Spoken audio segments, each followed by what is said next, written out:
Hey guys, Adam aka askcsradical here, and thank you for checking out this episode of the VCR Podcast.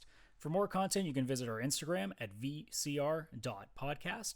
If you are looking for a video version of this podcast, you can visit my YouTube channel at csradical. And if you are coming from the YouTube channel looking for an audio version of the podcast, you can check us out at anchor.fm/VCR Podcast for all available platforms. Thanks for checking us out, guys, and let's get on with the show. You have entered the realm of the VCR Podcast with your host, Fish, They're just bastardizing our childhood and the classics. Chris, Nintendogs drove me. It's what makes me want to hurt people. Radical. People in general still bitch about everything. It still doesn't change.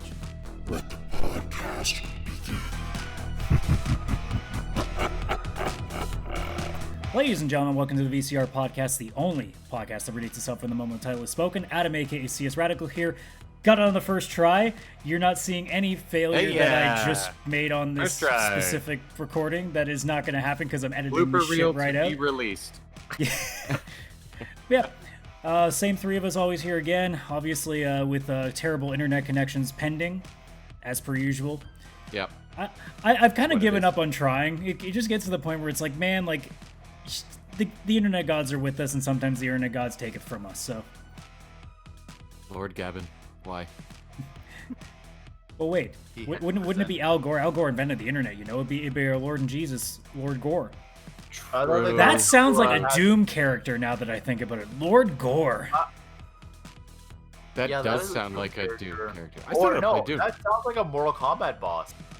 Nah, it's too cheeky for that. Well, I don't know, Lord Raiden. I would use Lord. Well, no, but Lord Yeah. Gore, like that it sounds too Goro. cheesy. Two to the point. Goro. Lord Goro. So they were smart. They adjusted the name ever so slightly. And Lord Raiden. So it'd be two characters, a four-armed dude with the power of lightning. And Gore. We haven't even started the podcast. I'm already talking about Mortal Kombat again. Good lord, they're gonna start thinking NetherRealm's sponsoring us. Please sponsor us. Yes, please. Yeah, please. that's true. That's true. We take any money at this point. So we're gonna especially Madden. well no, we have standards. I would rather Mortal Really? Kombat You're so telling much you wouldn't more sell than it for that. Madden? Okay, but what's the price? That's a different story. What Yeah, NetherRealm would yeah. have to pay for us to advertise their game on here is nowhere near the amount of money EA would have to pay me to advertise Madden. True. Dude, you'll sell it for anything. Don't even deny it. That's so I didn't say I wouldn't. I'm just saying the price range is going to be different for different things. True. Very true. I'll take a crisp $20 bill. I'm good with that. Well, you heard it here first. Chris is a cheap Wait. whore. Per week. What do you mean here first? There's so many people that have heard that already. All of my previous encounters. That's Chris who. would. Well, would for the himself first out time for on this 20 bucks. podcast, you've probably got like clear evidence that Chris is a cheap whore. Yeah. Or you already knew, and thanks for tuning in. Perfect. So let's start like we always do, talking about what we've been doing lately. I'll start because I'm a little bit on the quick side because I haven't really done much. And it does. Neither have I, to be Well, I entirely should say honest. that's a lie. I haven't done. It's not like I haven't done much. It's just most of my focus in the last 7 days has been on YouTube rather than just playing games. XCOM 2 and Ni no Kuni 2 I completely dropped. Like Ni no Kuni 2 is just not interesting me. The story is just not there, and I can't just beat the shit out of easy enemies over and over again. Like it isn't engaging enough. So that didn't work. Okay. And then XCOM 2, I tried a little bit further, but I think the amount of timers didn't really work so well for me. So I decided, because I still like XCOM, the battle system, to go back and play the original and see how that was. And I fucking love the original now. I can't believe that I actually didn't take a really good run at it because I didn't have like a PC and I didn't own the game. So I never Did you complete it? I haven't completed before? it yet. I think Oh, so like back in the day, you never completed it. Oh, No. okay. I think I played it in bursts and then probably got distracted by another shiny thing, probably Square Enix related or Destiny related, depending on when this was. So 2013, I think. Maybe Yeah. before. So I finally went back and played the original, and it's a lot better in terms of that. You're not micromanaging nearly as much, so it was a lot easier for me to start. And again, like they didn't really the actual battle system hasn't changed exponentially that much since from 1 to 2. So I found it was at least like I didn't feel like it was taking much of a step back. It was just a little bit more easier to kind of just move the game along. So like I've already finished most of the research. I think I'm maybe about like 2/3 of the way through, and I'm making pretty solid ground. Although I am cheating a little bit, and sometimes because if I have a really bad turn, I'm like, yeah, we're restarting the whole map and trying again. Because I at least want to finish a game first before I start really taking a serious run at it if I want to. Everyone rage quits one point or another. Well, it's not a rage quit. It's like reloading a state, right? So Yeah, you could do better in that moment. like there are times in XCOM where like you think you've done everything right, and then all of a sudden in the unknown that you can't see, 7 enemies all come out at the same time, and you're just like, I don't have enough turns to kill all of you. True. Yeah, that's true. I did love the original XCOM. I played it only for the first time, I think 2 years ago, something like that, and it was Okay, so quite addicting. if it's what I think it is, XCOM is the military co-op game. It's stealth basically like a top-down strategy game, almost turn-based in a way. It's almost like you're playing, I guess, like a Yeah. D&D sort of board game, but it's in a sci-fi aspect of it. Because everything has like Yeah. percentages, so you could almost consider Oh, it you like know what? rolling a I'm thinking d20. SOCOM, not XCOM. Oh yeah, Oh, no, yeah, this, you're is, this thinking isn't like a SOCOM. third-person shooter. This is a Completely different. tactical strategy. No, Okay. So this is more it's like almost Final like Fantasy Tactics, if anything. yeah, it's really like playing on like a fucking chessboard. Like it's not like it's just you'll have as many as 6 characters in your party, and you just go further around on the map in terms of just going from square to square to square. You only get so many spots you can go in a turn. And then enemies will come out either out of the unknown or you see them ahead of time. You try to get a little bit closer to get a better vantage point of them. So your roll, you don't need it like I talk it in rolls because it's easier than just saying percentages. So like, say you are in a really far distance away with a shotgun, you may have an 11% chance of hitting. But if you get behind the guy and he's not on like heavy cover, well then it suddenly goes up to say 85. So you try to do what you can to alleviate things as best you can. Although XCOM doesn't always like that. They sometimes can see, oh, what's that? 95% chance to hit, miss, and you're like, What's the weapon area like? Is it more modern day weapon or is it futuristic? well, it's I think it's set in like 2030 or something like that. It's like an alien Yeah. invasion.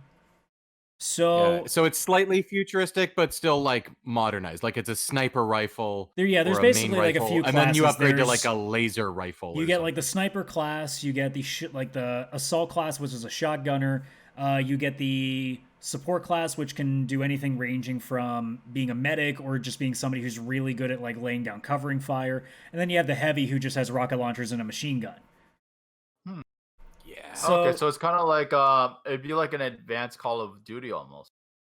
It's If Call of basically Duty was on a Area-wise. chessboard. yeah. If you were playing a Call of Duty board game, I guess in a way, yeah. And I mean, I have actually the XCOM board game, which I've only played with a different set of friends than you guys so far. And that game is stressful. We're playing that. It's a We're playing fucking that. stressful board game. playing Holy that. shit. Because the intent of that board game is for you to lose. You are not supposed to win this board game. That's There the is goal no of the winner. board game. It's let's see how long you can last. That's the board game. And what does the winner get? A loss of friends. All of their friends are no longer their friend. Yeah, So it was it's pretty the fun. RPG version of Monopoly. No, because Yeah. there was a winner in Monopoly. Oh, okay.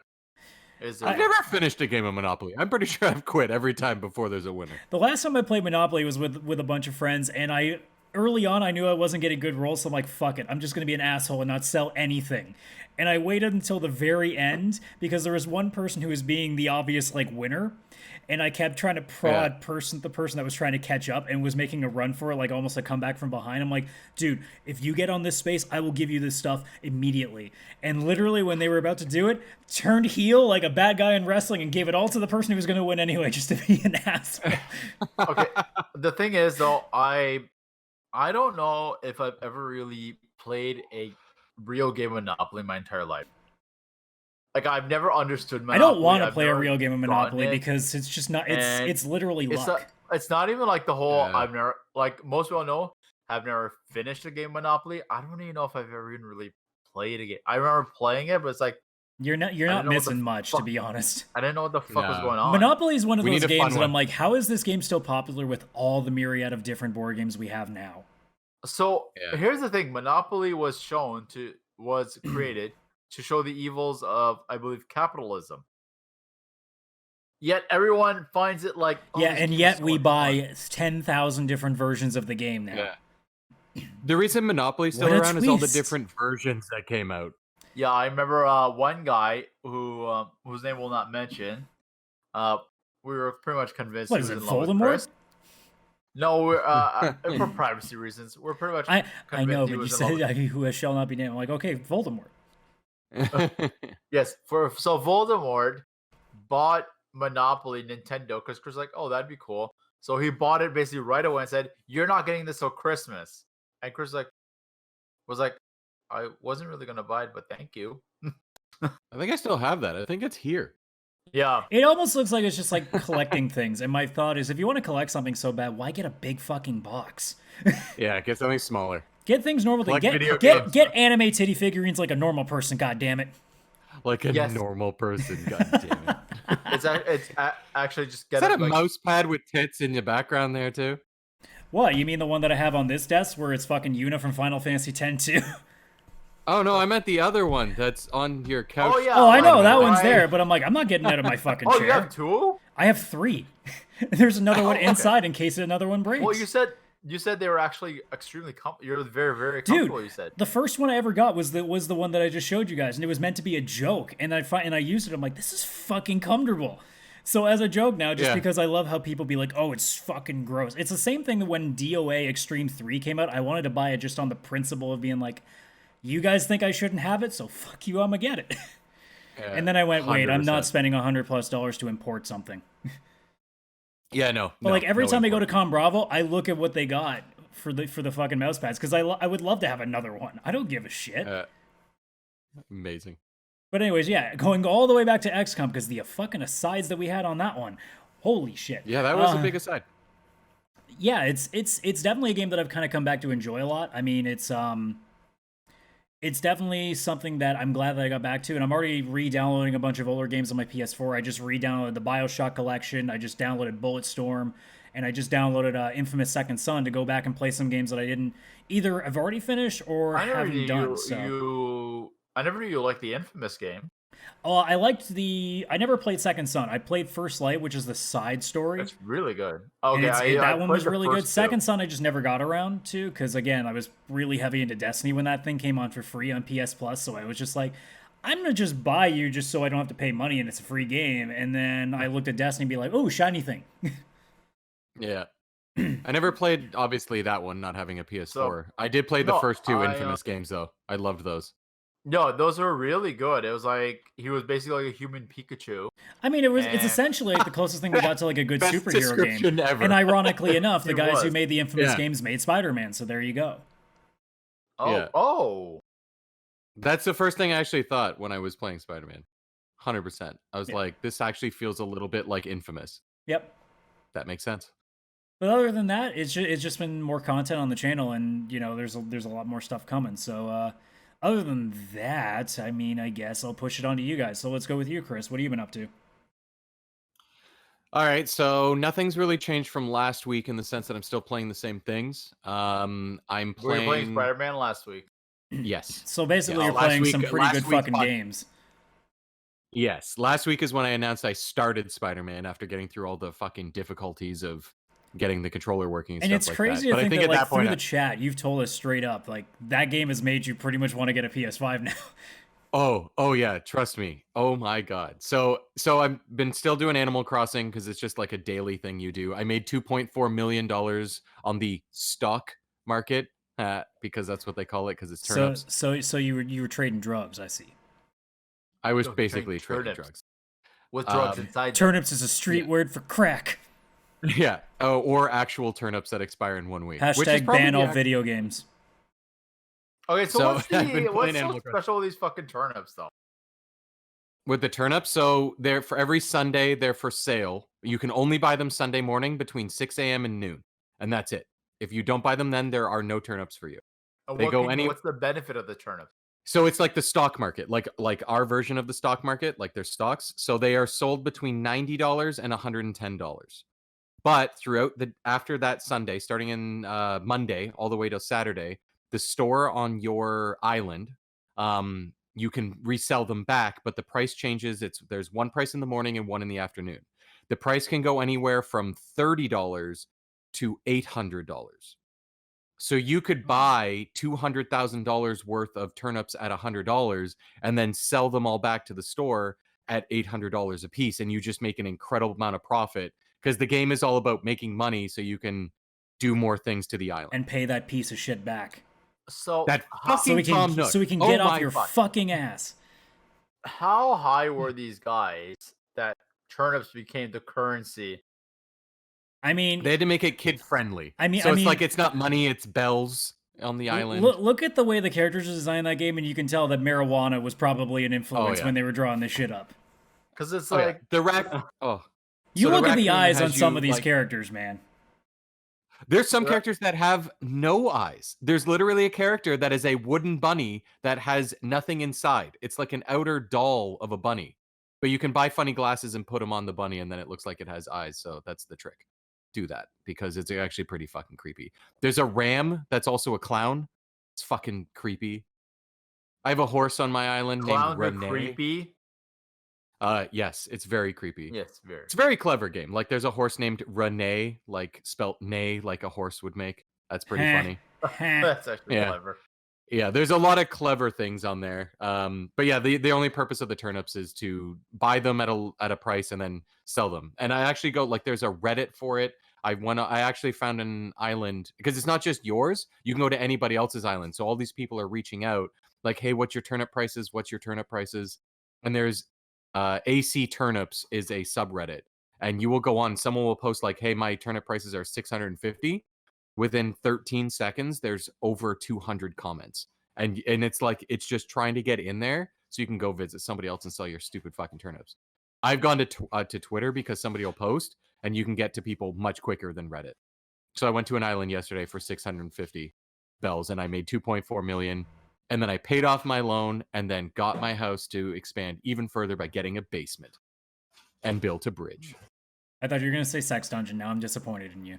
No, not yet, but I'll make it. It's coming.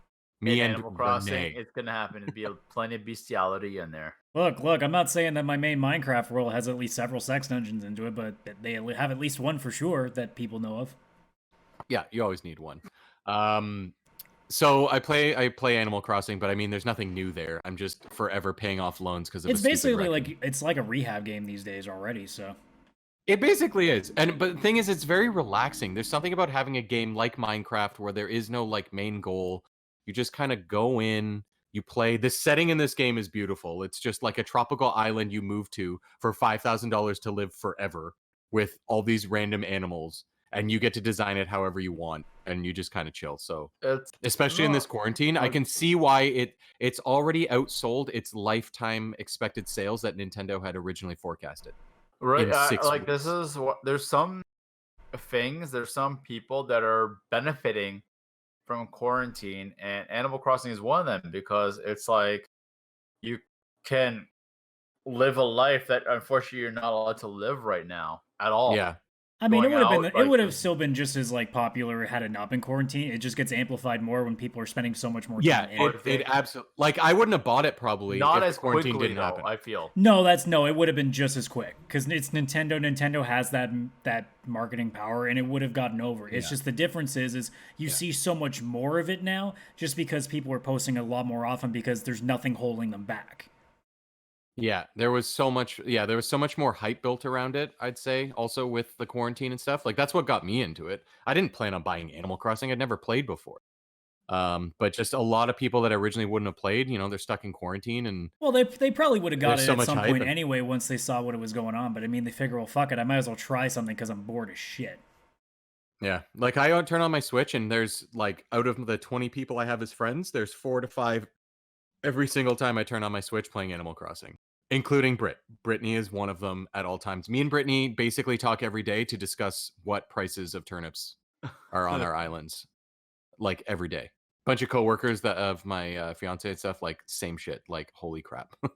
Maybe anyways, she got into Animal Crossing out of nowhere. she bought it, but she has not been playing it. She's obsessed with Tetris 99. She cannot stop playing fucking Battle Makes sense. Royale Tetris, and it's the free game.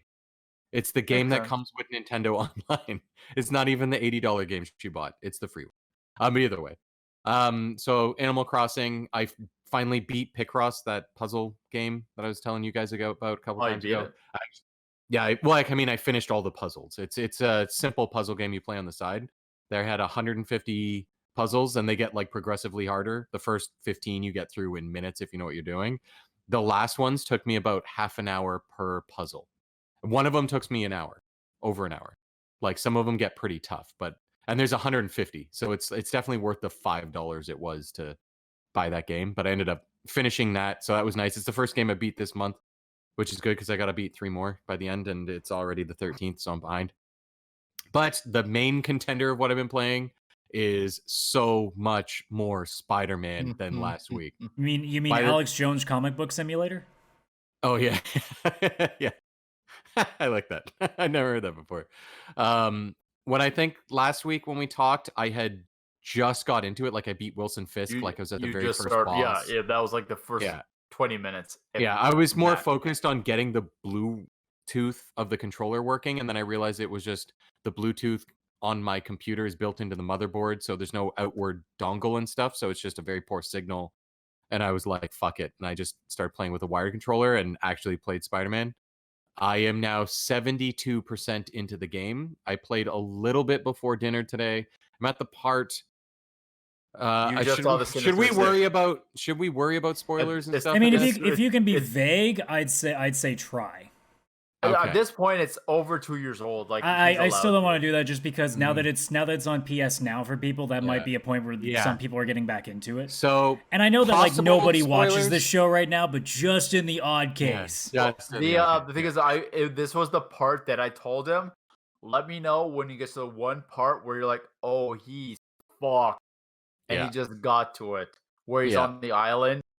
And a bunch of people show up. Where we actually get to the crux of the third act. Yeah. Yes, and I am it's not a secret that it's the Sinister Six because we saw it in the fucking debut trailer.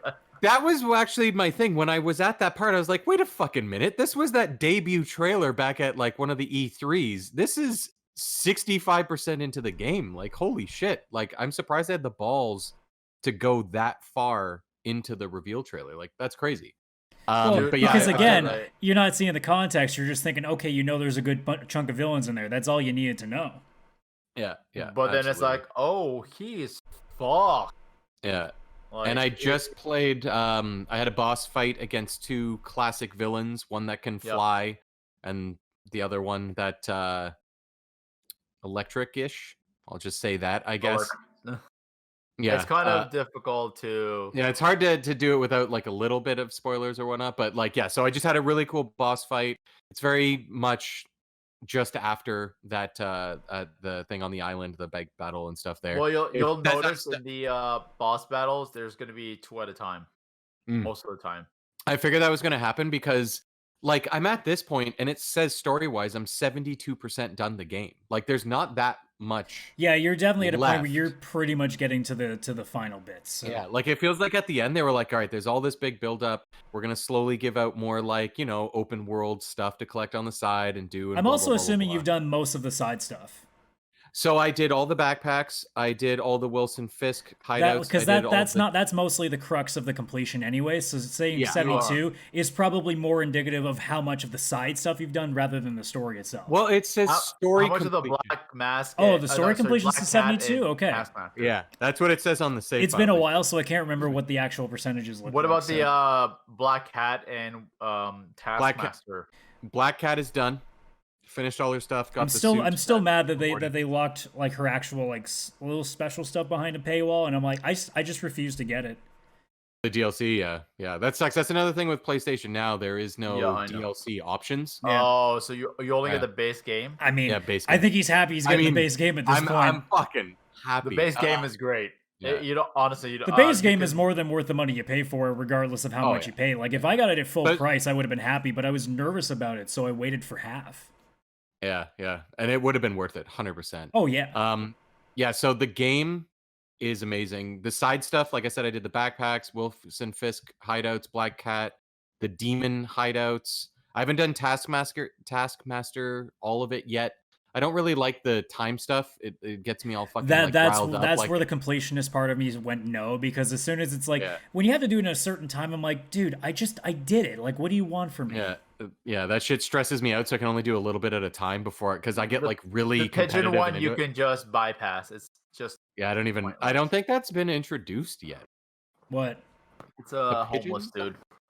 Okay, yeah, no, I haven't run into that. I haven't done all the side stuff. Which I did a suit couple have of you those. been using the most? Right now, I'm using one of the. It's either Homecoming or Far From Home Yeah, suits. I probably should go back and replay it again, just to mess around with some of the new outfits. Yeah, I'm at level 36 or level 37 this far in, so I'm So definitely you're waiting for pretty level close to the 41. cartoon costume. Yeah, I want the cartoon one. I tried doing the Tobey Maguire one, but I didn't do it very long. I was like, okay, this is kind It of just brought up distracting. bad memories. I actually like those movies. I love the first two, not the third one. Fuck, we don't That's even what I talk mean. about I'm The just Oh. thinking. best I'm just one thinking is, of this. that. Yeah, The one I yeah. used the most was the Iron Spider costume because I just I am thought it using was that a lot really... too, just because the special move is really good.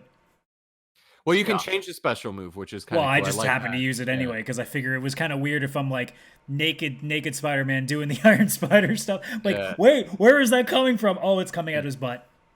I did use the black cat, the black suit that you get from her. That one was cool for a hot minute. Yeah, I used it for like an hour or But something. there are definitely some that you just look at and be like, why would I pick this one?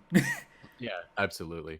But this game is so fucking good, and it has, as Adam mentioned, it has convinced me that I am getting a PlayStation 5 when it comes out. I will And say, as Yes! as a PlayStation, as a PC gamer too. Like, that's the crazy part. you were 'Cause usually Sony once you for go a while. PC, you don't go You're back. you're like that little girl in the old Taco Bell or Taco oh my god, what's the fucking El Paso? There we go. Fuck. I was just blanking there. We're old El Paso, where she was just like, Borgalo knows. It's like, why can't just have PS5 and PC? There you go. Yeah, exactly. Yeah, yeah. The way I'm gonna do it is PS5 is gonna be the exclusives plus any games I'm playing multiplayer with you guys, or honestly, I'm sure we'll end up talking about this, but like, I mean, the way the PS5 is going, and it's actually going to be stronger than my current PC, Which is just by nuts. which is, yeah, like, I have we'll get into so that much later, to but say about that. I holy have so much to shit. say about that, but either way, like, it'll be for possibly graphic stuff. Plus, there's on PC. I know that like a lot of people this doesn't matter, but on PC there's like the Epic Game Store, Steam, there's Uplay, there's Blizzard. Like, everybody has, even Rockstar has its own game store now. Like, so you have all these different launchers. And honestly, if I had my PC at a desk, I wouldn't care. Well, and this is the But my thing too, where it comes into play of like, as soon as streaming becomes even more prominent for PC gamers, it's even for like people who just have like base laptops, you can still do something now, which would be a really big deal. Well, that's the is, thing with a base laptop, being able to stream it like that without recording a strong video card. That's fucking insane. That would be amazing.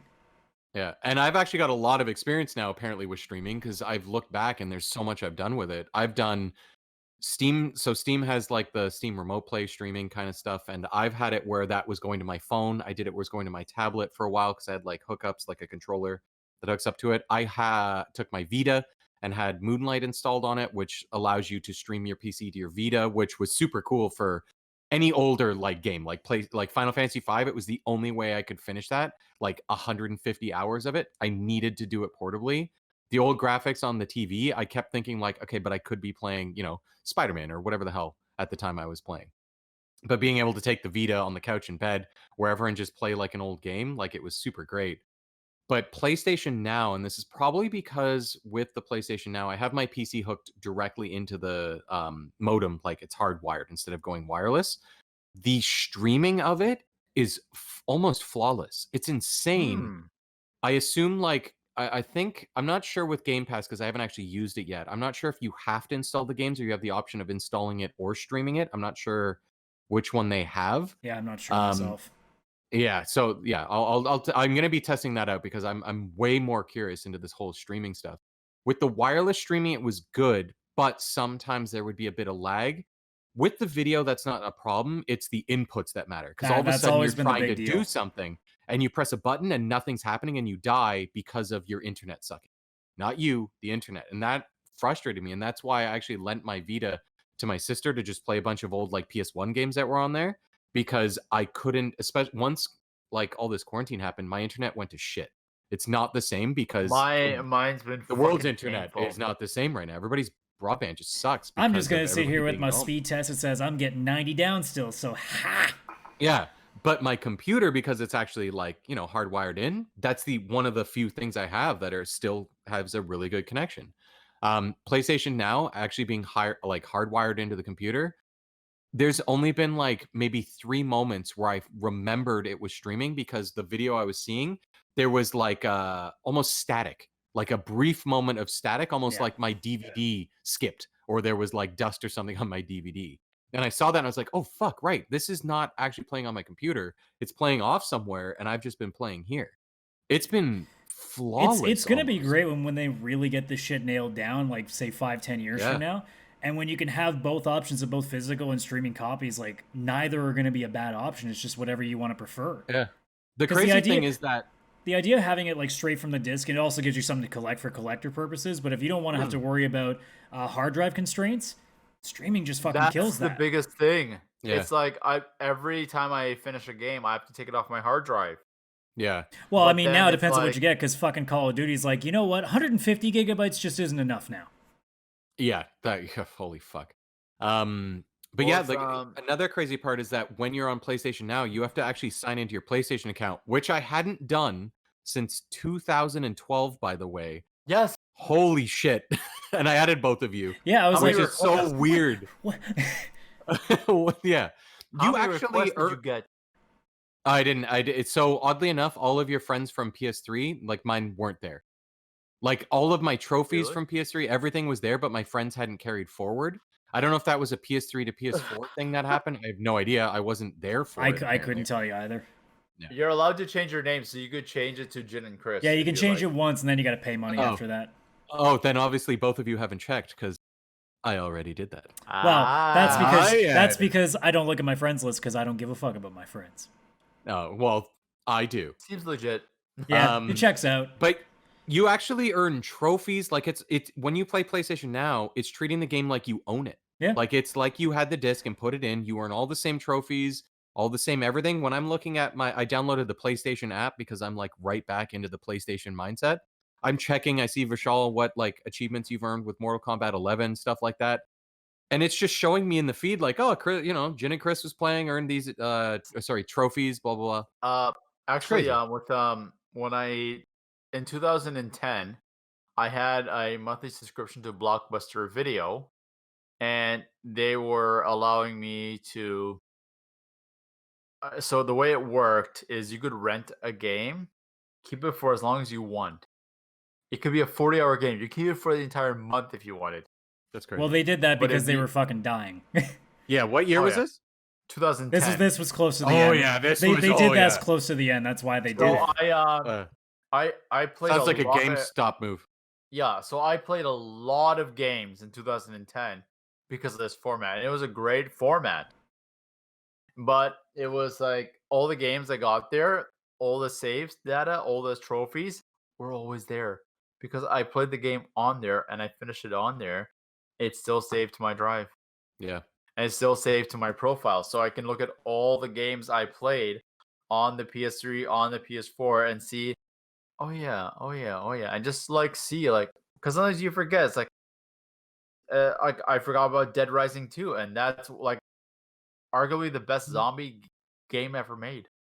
I actually did that the other day. I went through all of actually I also did it for both of you and I hate to admit it, but I went through all 3 of our play history on the PlayStation app. It's obviously just based on trophies, but it's in order of what you last played and it was crazy to see mine. It was Spider-Man, then a game on the Vita because I forgot that I had a game on the Vita when I got it and was playing it and I actually signed in as my account on the Vita. And then the one before that was Infamous 2. And it was 2013 actually, and that was when I was last playing on my PS3 before I built my PC and then gave my PS3 to my dad. Oh, okay, so you never got a chance to play what's it called, The Last of Us on the PlayStation. I've never played The Last of Us at all, and I'm hoping to beat Spider-Man. So because on PlayStation now there's Uncharted 3 and The Last of Us. I'm gonna do The Last of Us So and hopefully Uncharted 3. The I know Last they're of Us short you and can stuff. finish in a weekend. Yeah, and Uncharted 3, as you finished it in 1 day, I can probably finish in 2 days. Well, honestly, I think you can finish in 1 day. It took me 9 hours. I started at 12 p.m. and finished it by like 9:30. Okay. And Yeah. it's like I was actually really upset that I finished it that quick. I was like, what? Yeah, what? Yeah, Like so my goal is to finish those 3 games and then pay attention to PlayStation Now because I've only done 1 month, hopefully to beat these games in the 1 month, and then after that, if Uncharted 4, Well, that's the thing too. It's a nice or any option of that these you can other just games. kind of wait to see if they put something big up again, and you just pop Yeah. it back in for a month. buy Right? a month, play that game, and then Because you Yeah, could so always that's just be cool. like, all right, I got my month here. Let's see what Game Pass has for a month, and you could play like something like Uncharted you could 4, play like the you- Outer Worlds or that's Uncharted exactly 4 you what can I finish in 2 to 3 days. Maybe 4. either way. Yeah. Anything else? Yeah. No, that's all I've been playing. Just Spider-Man and dreaming about the PS5. All right, Vish, what have you been up to then? Honestly, not a lot. Gaming wise, I have actually not even turned on my PS4 this week. Why we put you on this show? Yeah, I feel like it's I'm a pretty face. Again, why do we put you on the show?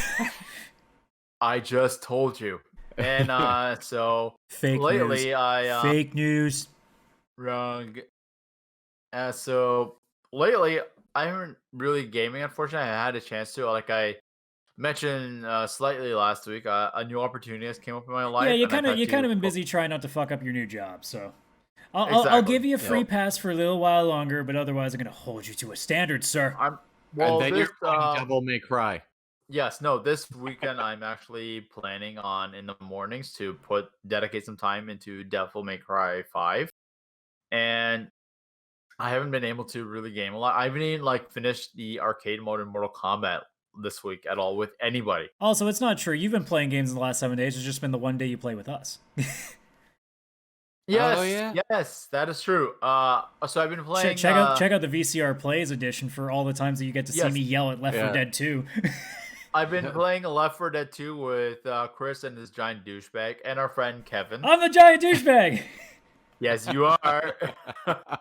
But I've So been proud. watching. I've been watching this one show on Amazon Prime that I highly recommend. It's called I've been Upload. looking at it, and it's the same thing. Like, I haven't had any urge to watch anything. Like, I've been playing because it's the one thing I can get get it. myself to do. No, I get it because honestly, I can't like, even. I haven't we- watched anime in a month. It's mind blowing to me.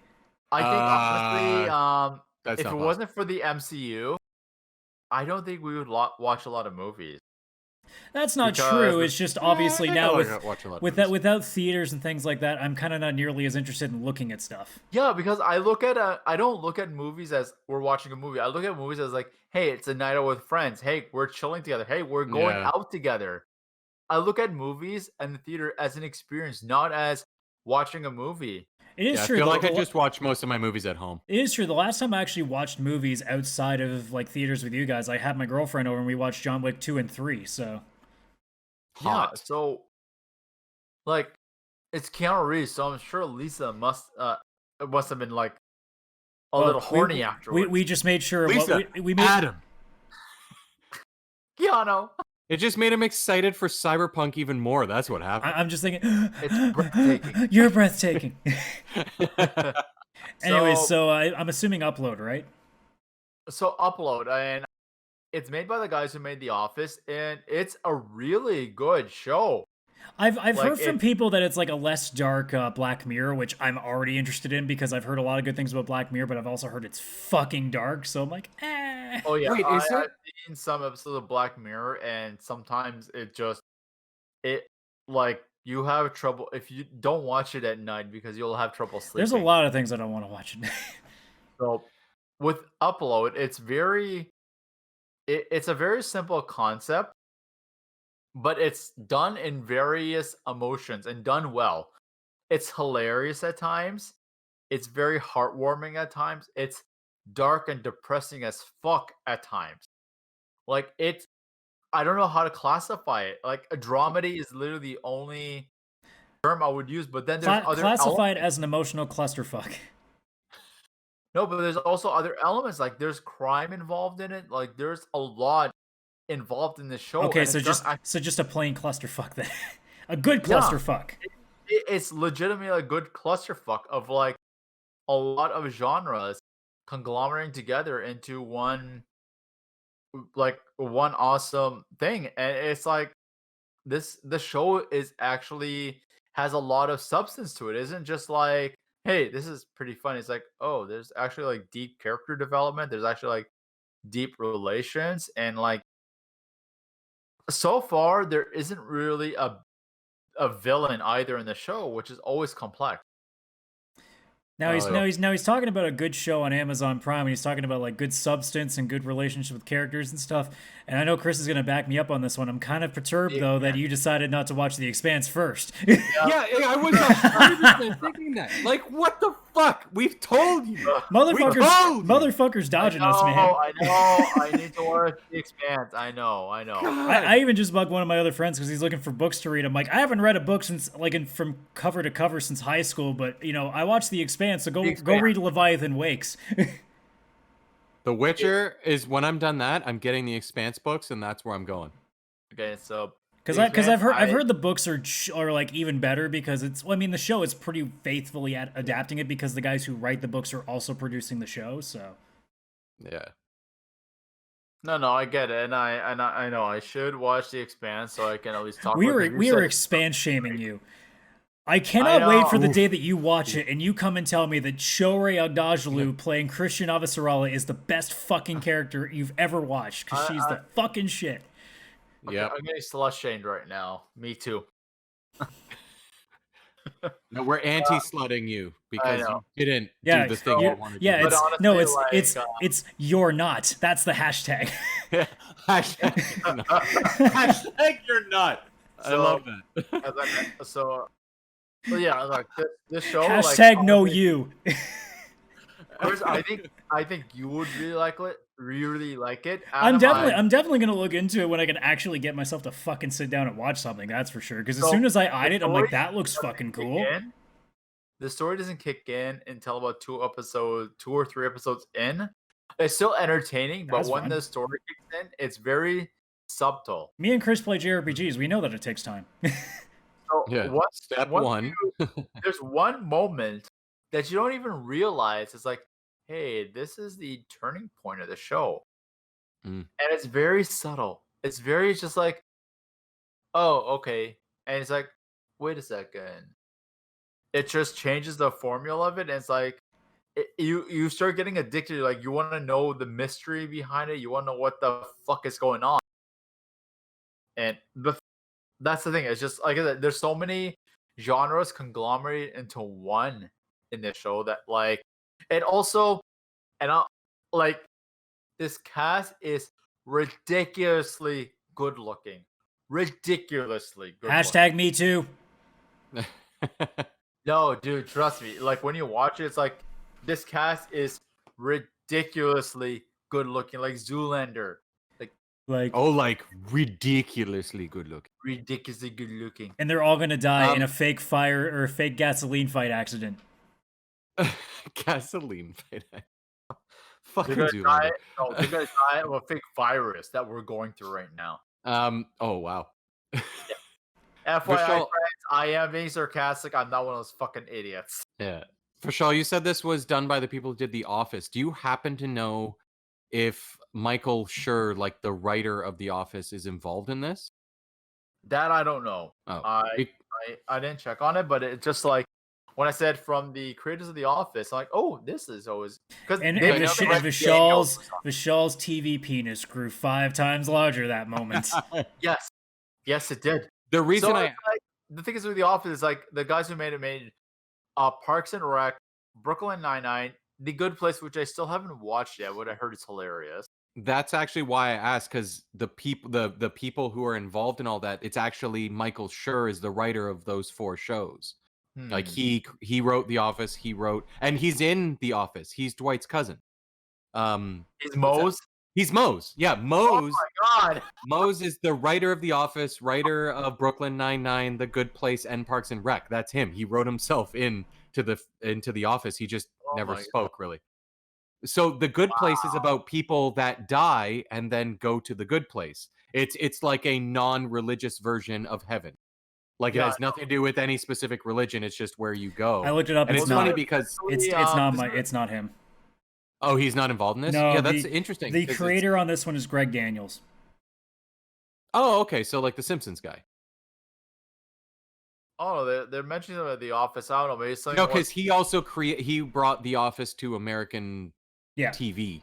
He was one of the people that was like the producers and stuff. Yeah, he's worked on The Office. Okay, so Yeah. another thing I watched recently, and um, I was just bored, and I just had it playing in the background. But it was the movie Judy about Judy Garland, her Oh. biopic. Oh my god, I don't think I can watch The Wizard of Oz ever again in my life. What they I mean, did I to don't that want to poor- anyway, but okay. Yeah. What I they, like the Wizard of Oz. what they did to that poor girl was fucking sickening. Mm. They made her take meth like while she was a fucking 14, 13-year-old girl. Like her life was destroyed, and There's a like, lot of horrifying stories you hear from Hollywood films. Like it's especially like, especially back then. Yeah. yeah, it like this time, like it legitimately, like I was so fucking depressed after watching it that I watched Team America World Police. Because, Like Yes. Like, did you ever play the game L.A. Noire? oh yeah, it's a great movie. Yes. A great game. Yeah, so I have actually never played you that one. remember that one case where it literally talks about how like this young upcoming actress was like probably raped in a car. Yep. Yeah, so it definitely doesn't pull its punches, even taking shots at what Hollywood was like back then too. Yeah. Yeah. It's the hashtag Me Too movement that's been going on for 100 fucking years at this point. The thing is that okay, If only it had been. Yeah, if only they had an actual movement. If only they had Twitter. that's the thing. It's They like, did. It was called the editorial page on a newspaper. True. Yeah, like it was, like I said, man. Like this is like what after watching it, like I was so disturbed from it that like I watched Team America World Police just so I can get my mind off it because it literally fucked me up that badly. It's like, but then it's like America, fuck yeah, and it's like this is funny. That So, movie is so stupidly good. It's crazy. And I find bingo card okay, so check. Okay, so about how do you guys feel? Okay, so about Team America World Police, I find when I'm watching it, I'm not laughing as much, but when I'm talking about it with other people, that's when I actually. Well, that's the thing. When I start watch a lot of appreciating comedy it more. specials, like I showed you guys, say like Joe Rogan special, and we all died laughing together watching it. I didn't laugh nearly you as couldn't much beat when that. I watched it alone because again, the atmosphere kind of adds to it. I can still be Yeah. like, that's a That's the good thing. fucking joke. But when I say that's a good fucking joke alone, when we watch it together, it's just pissing and laughing, right? Yeah, there's something about being in that I- group of people. Yeah. That's why I like going to theater for movies because they were showing lately what's been happening because it's been a year since Endgame came out. Yep. They're showing clips of people watching Endgame in theaters of scenes of Oh when yeah, Cap that's gets there are some Oh. cases where absolutely like watching that movie for the first time was fucking awesome, and then when I took Lisa to go watch it, I hated it because I was like, no one's reacting. What the fuck?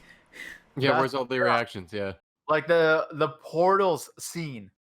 Yeah. Like Oh the dude, chills Cap get picking up from the that. hammer, and we were like, fuck. Oh yeah. Yeah. But yeah, Because for sure it's you said like- those. And I was getting goosebumps when you were Yeah, sending me because those it's clips on through Instagram. When you see Thanos get hit by the hammer, it's like, oh shit, Thor called it. It's like, wait, where's it going? It's like, oh fuck. Yeah. And then like It's the like portals, all that stuff is great. just the portals. Like when everyone came out, it's like, Yeah. like you would have never thought you would see that in your lifetime. Nearly every fucking Marvel character coming up at once. It's like that's I read the best thing. Infinity Wars was a better movie in total, but Endgame gave us a cinematic experience we have never had before. Well, that's why I say I actually will call Endgame the better movie, but has nothing to do with its quality. It just has to do with the fact of, as a person sitting down and watching that movie, I left that theater so fucking jazzed up watching that movie than almost anything I've ever watched in my life. Yeah. Like, Including I have Scott never Pilgrim? felt so good about myself after leaving that movie. Like, there are very few movies that do that. The original Avengers was also one of them. Scott Pilgrim was a big one where I was just like, I was grinning ear to ear watching all three of those movies, for example. Scott Pilgrim might be the last time I left a theater feeling the same way as the Marvel movie. It was Because it just definitely a had while. so much. Yeah. I was just like, hey, this kind of looks like fun, and I'm like, that was It's like it's literally like a 90s kid, like childhood, basically in a nutshell. Yeah. If the 90s came at you and that was your life, If the 90s and, were like, all anime. this stuff came to life. Yeah. no, the 90s were a video game. Or Like, video game, or I mean, like, it's there's technically just so both many because I mean, it references. started out Yeah. as a comic series, right? So it started out Yeah. as like basically a I've heard the manga in a comics way. are hilarious. Like I've heard they're hilarious. Like if you actually read them, like they're like Oh, yeah. really. There's a Yeah. lot of stuff that gets left out too. Like there's a lot of stuff that they ended up cutting just because again, like you can't fit 6 books into fucking an hour and a half. So Yeah, they'd have to do multiple movies, which I would have been okay with.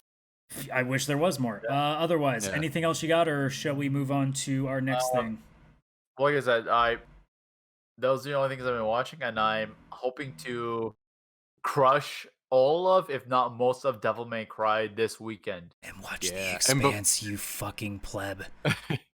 Before you play Devil May Cry, let me know so that I can be available and we can talk PC setting. I So, actually like, got it running to a point that we're good on that. oh, you did? Oh, okay. Yeah, Yeah, you just got to so- go in settings, check the resolution and stuff, because that can be some Okay. games they auto go to like 4K, and it's like, well, okay, bro. I spent quite a bit of time on it, so I think that's probably why I didn't play it yet, because it was just like this is kind of frustrating. But I loved number 1. I thought number 4 was awesome. Number 2 was abysmal, and I never got a chance to play number 3. Hmm. So I thought you did. no, I unfortunately never got a chance to that. If that's, you know what, that they could, if they were gonna remake Devil May Cry at all, like they did with Resident Evil, that's one they should start with. But first, fucking remake Dino Crisis. Yeah, Dino Crisis. By the way, you never. I don't think you responded to the one thing I put in the Discord. Did you see me Yep. posting the 4K trailer? About I just that. saw it on Reddit, and I'm like, I'm gonna be an asshole. Yeah, you are such an ass. Oh, Dino Crisis 4K trailer, but it's not. It's just a Real. 4K remastering of the intro screen. I'm like, Oh, oh, yeah. I'm gonna be such a prick. It's not actually coming. There's no I didn't get remaster. a chance to look at that today. It looks fucking great. Like man, even though it's like literally a PlayStation game remastered in 4K, like obviously you can tell it still was PlayStation quality back then, but it's just prettied up. But even then, I'm like, man, like even if they just release it like that, I think we'd be happy with that. Just be like, just Yeah, as long release as the that game's like good. 20, 25 bucks or The, something. mods that they did with Nemesis and Oh yeah, we talked about modding that a little while ago. Capcom, you listen to this shit, because Yeah. you could make a lot of money off this. I'd buy that in a heartbeat. Heartbeat. Because Well, I mean, we'll get to potentially as something that'll be kind of like that, but Left 4 Dead wise in a minute when we go through all the Xbox stuff. But Yeah. Yep, I got as we were talking, I had the so you probably know which game we're talking about, right? Yep. Okay, so we'll get into that in a second. So, like I said, do you have anything else to add, or shall we move on to our news stuff? Madden is phenomenal. Okay, so nothing important. All right.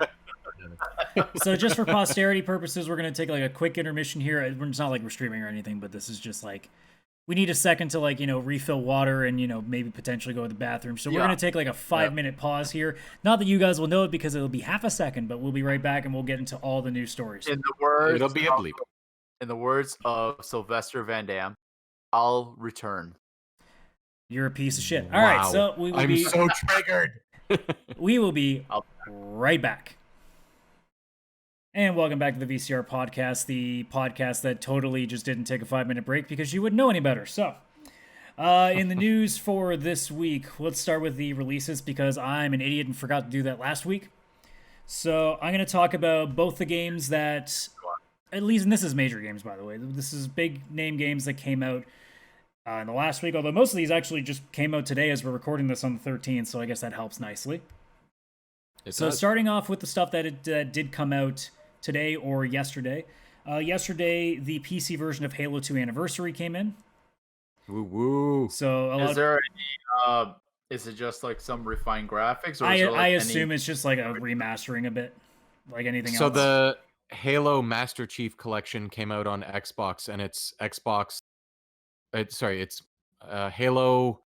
Halo Reach, I think, is the like prequel it's one. probably So Halo 1, 2, Reach. 3 in Reach, I would imagine. Maybe ODST. It's 1, 2, 3. 3 had some side thing as well, like another game, and then 4. And Oh. Halo Reach. So it's Reach 1, 2, 3, and 4.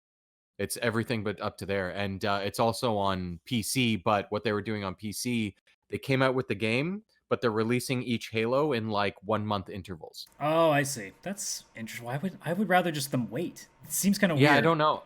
I think that it wasn't ready because they do it where they release like Halo Reach, and then like a week later they have a beta for Halo 1, and then anybody wants to join the beta. It's kind of bizarre. test Like it again, all like out. as a gamer, I just be like, fuck it, just give me the whole thing. Like they're old games. I'm not playing them for How long is the story mode in each Halo game? the like base first person shooter time. I couldn't tell you. It's been forever. Yeah.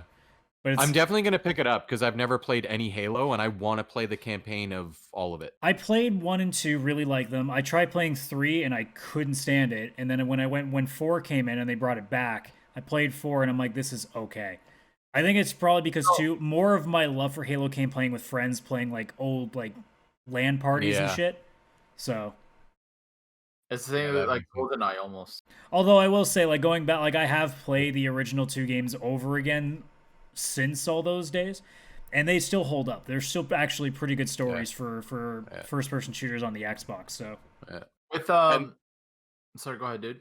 I was just gonna say, and this collection, you asked before if it's like just slightly improved graphics. It's like a remaster kind of all of them. They haven't changed like anything with the not way that the they game really played. needed to.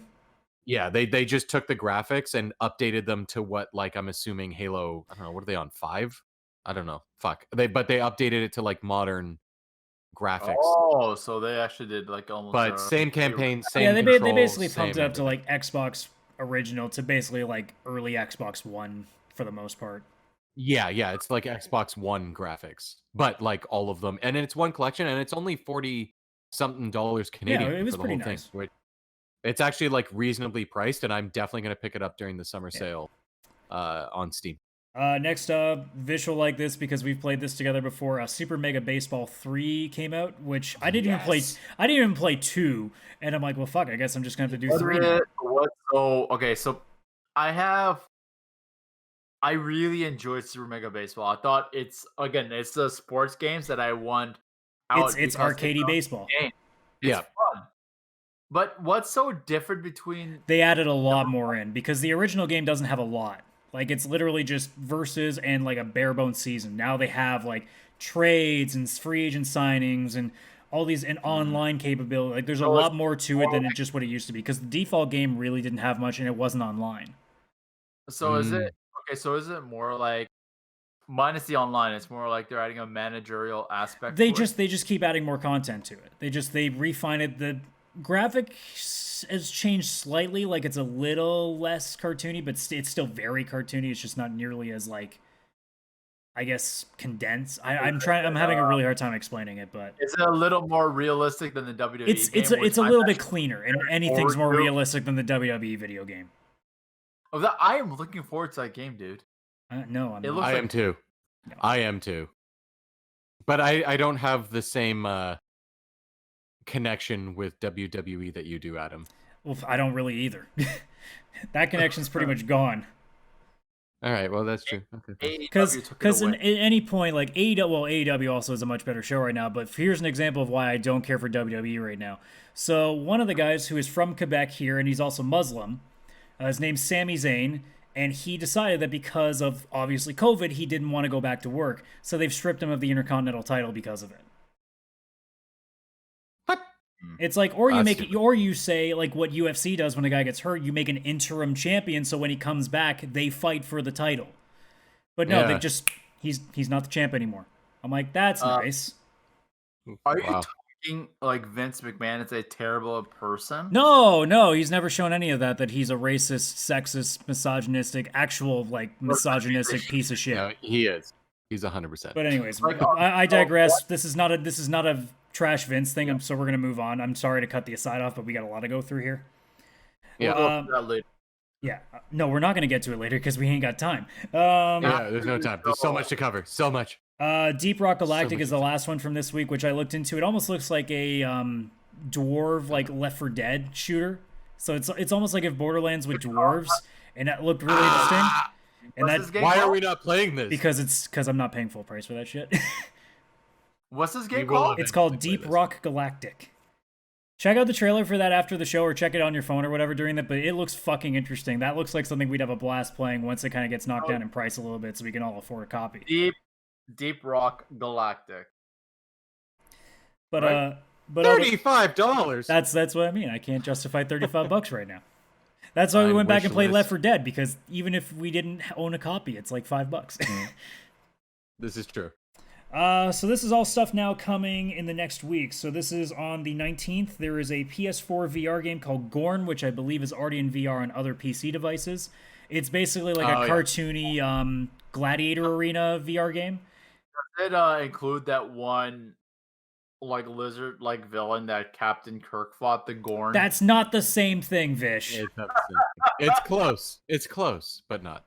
But yeah, basically just like cheesy, over the top, like cartoony, stab shit with spear and watch the blood pour everywhere. Oh, you meant mythological dwarfs, not literal dwarfs. Why would I mean literal dwarfs? What? What? Okay, honestly, I thought he meant literal dwarfs. Can Why you- is that what you would think? So we should start calling this the ACR podcast, the Asshole Chris and Radical Podcast. Guilty. Shit. Anyways, Why would you not think mythological? moving dwarf? on to, actually, oddly enough, here's a decent segue here. Moving on to a game that has really tiny people in it. The Wonderful 101 remastered on Switch and PS4 and yes. PC. The Yeah. wonderful what? The Wonderful 101. It was Which I that, didn't even realize it was coming to Wii PS4, U which I'm game? kind of excited about it. Yeah, it was like Wii U. Oh yeah, I didn't know it was. I thought it was just a Switch exclusive No, or it's something. it says here. Nintendo. Well, it's no. Yeah, I'm sorry. I'm mixing my shit up here. Yeah, it says PC and PS4 as well. So That's crazy. I'm. I mean, good. That's I'm good. curious about that. Just Yeah. for it being on PS4, just to take a look at it. What Yeah. kind of a game is this? It looks like It, it's it like almost it's almost like if you took like Pikmin, but actually turned it into almost like a beat 'em up game, I guess, in a sense. Yeah. That's kind of the best way I could explain it. football game. It looks like it's a game with a bunch of mini games. It looks like. That is not the game. So you You're probably definitely found looking something at a different weird. game. Wonderful 101. So Oh, it's Yeah, that. I I don't know think where you're that- getting football from. Yeah, that's just all there's 101 like little superheroes. like- and yeah, they it's like all superheroes. Work together. They work together like Pikmin. But anyways, but yeah, that's something cool that I'll probably take a pop at if the price is right on that. Yeah, it depends on price. Exclusive to PC on the 20th, we have a game called Crucible, which from the trailers I looked at, I also got thrown off because Destiny's multiplayer is literally called Crucible. I'm like, oh, are they just releasing just the online multiplayer free to play? No, it's not. So the gist I can see from it is it looks like a first-person shooter League of Legends kind of game. So it looks like a game where it's competitive, Okay. a competitive shooter that has offline, or not offline, but like NPC and like AI elements that you also have to worry about at the same time. so Okay. Sounds interesting. It's like there's a game that's also out on PS4 and I believe PC now called Hunt Showdown that I'm very interested in because yeah. it's similar, where it's like playing Fortnite, but instead of just building bases and cartoony, it's like you're trying to kill like these horror-esque villains at the same time. So it's actually a pretty Ooh, that'd be interesting fun. concept. Also on the play that. 20th, we have Total Tank Simulator, which when I looked at the trailers, literally just made me think it was like a war version of Totally Accurate Battle Simulator. Totally tank simulator. Total Tank Simulator. I've Like they seen that have to game say where you're- total, like just so we didn't Yep. know. It can't just be tank simulator. That's why when I looked at the trailer, I'm like, oh, it legitimately looks like it's Totally Accurate Battle Simulator, but with war machines. I've heard is that a game where like you're basically playing with tanks and it's like a battle royale almost. No, that's World of Tanks. Oh, okay. Like Oh, this yeah, true. this game looks like another one of those things where you figure out what you want on each side and you watch them beat the shit out of each other. That's what it looks like to me. Let's see. Two more things here. On the 22nd, we have a game called Maneater, which is basically Jaws, but your Jaws. Yes. So have fun eating people, I guess. That's the game. That's for PS4, Xbox One, PC, and Switch. And then last but not least, also on the 22nd for PS4, Xbox One, and PC, we have the remastering of Saints Row the Third, which you absolutely should play, Vish. If there's a Saints Row game to start on, that's probably a good one to do. Yeah. I know. Well, he said like, it's about that's when they started being like, no ideas of. It basically turned into Grand Theft Auto on all the drugs. I haven't played it either, so you and me could play it at the same time. I think you can actually do co-op. Oh, Grand Theft Auto craziness, but co-op? Yeah. it's very. That's the dream. That's the dream. Okay, so that sorry to go off topic. That Shocking. Grand Theft Auto 6. I know. That thing was fake as fuck, by the way. If that's what you're going with, that Grand Theft Auto 6 thing, that is fake as fuck. Oh, okay. I just wanted to make sure because I just dude, all I had to do was click on the YouTube channel itself. That thing makes trailers. Oh, okay. Yeah, it was a fan-made trailer. I mean, if Grand Theft Auto 6 ever comes, I mean, I'd be surprised because at this point, Rockstar's still making probably $1 million a month on transactions for 5. So that's it. They're working on it. More than that. Oh, I know. Definitely working. I kind like if we're talking about GTA 6, I I kind of hope they go back to the Vice City aesthetic because I love that like neon glow aesthetic Vice to it. was a good one. Well, it seems like that. It's going to, because it's like if it's not broken, don't fix it, and a lot of people. Well, I would it. just like to go back and play like an old school, like not old school as in terms of like the game. I mean like time, like 80s Grand Theft Auto. I'd like to play that again with better graphics now because Vice City is still my favorite Grand Theft Auto of all time. I've never finished a Grand Theft Auto. I've bought quite a few of them. I never really played them because it's okay. You're not nearly as much of a murderer then because the government thinks that you know. It's a murder simulator. Dude, you know very well video games cause violence. Like all of us clearly without. No, but me talking video games with you makes me want to commit violence. So. Oh. Okay. That makes sense. But yeah, other than that, that's everything for the release for the next little while. At least in games, like again, like if I went through all the games, guys, like we'd be here for fucking 5 hours. So I'm just not gonna do that. Yeah, especially on like PC or something. Holy shit! But speaking of games that we are gonna see coming at some point, so let's talk about all the things that we've seen the past few days. Because Summer Game Fest started going, and we're like, oh shit, the shit's getting real. Hello, everyone, and welcome to Summer Games Watch. Game Fest Watch. The one game I really hang on. We're gonna do this stuff in order here. So bear with me. It's Madden. Fuck you. Why is it actually relevant? I was intentionally going to pass over that because who gives a fuck?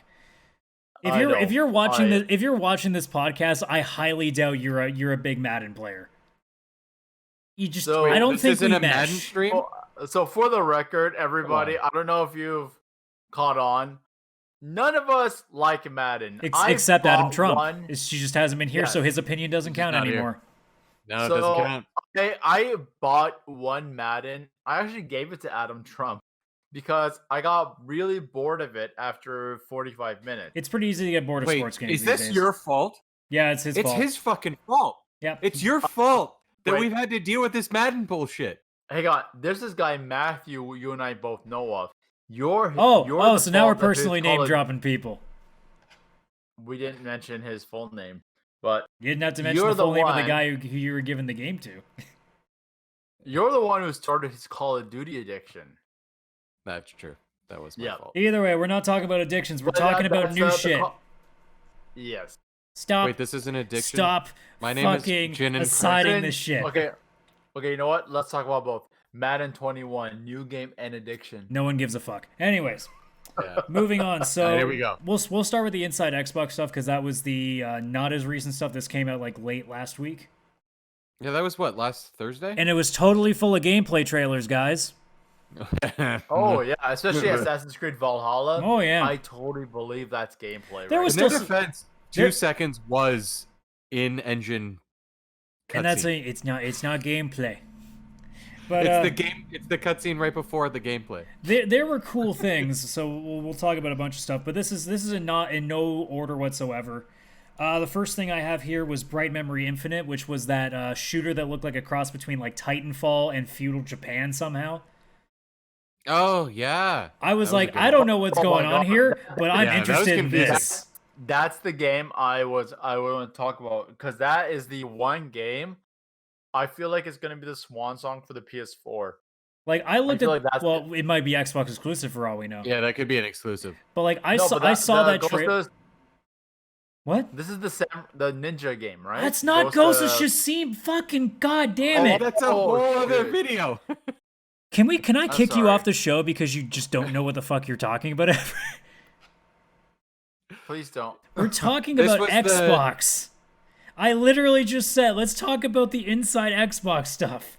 Yeah, this was the first trailer, or no, actually that It one was may the first have been trailer. gameplay. It actually was the that first was trailer. gameplay. That was probably gameplay? Yeah, that was very few gameplay in that.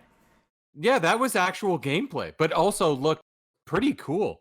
But yeah, it legit looked like if you took Titanfall and like mixed it with like past stuff, because at some point he fights what looks to be like a gladiator. I'm like, I Yeah, don't know yeah, what's going on, but I'm it's like interested in what this Titanfall. does. So Yeah. that one I did not see.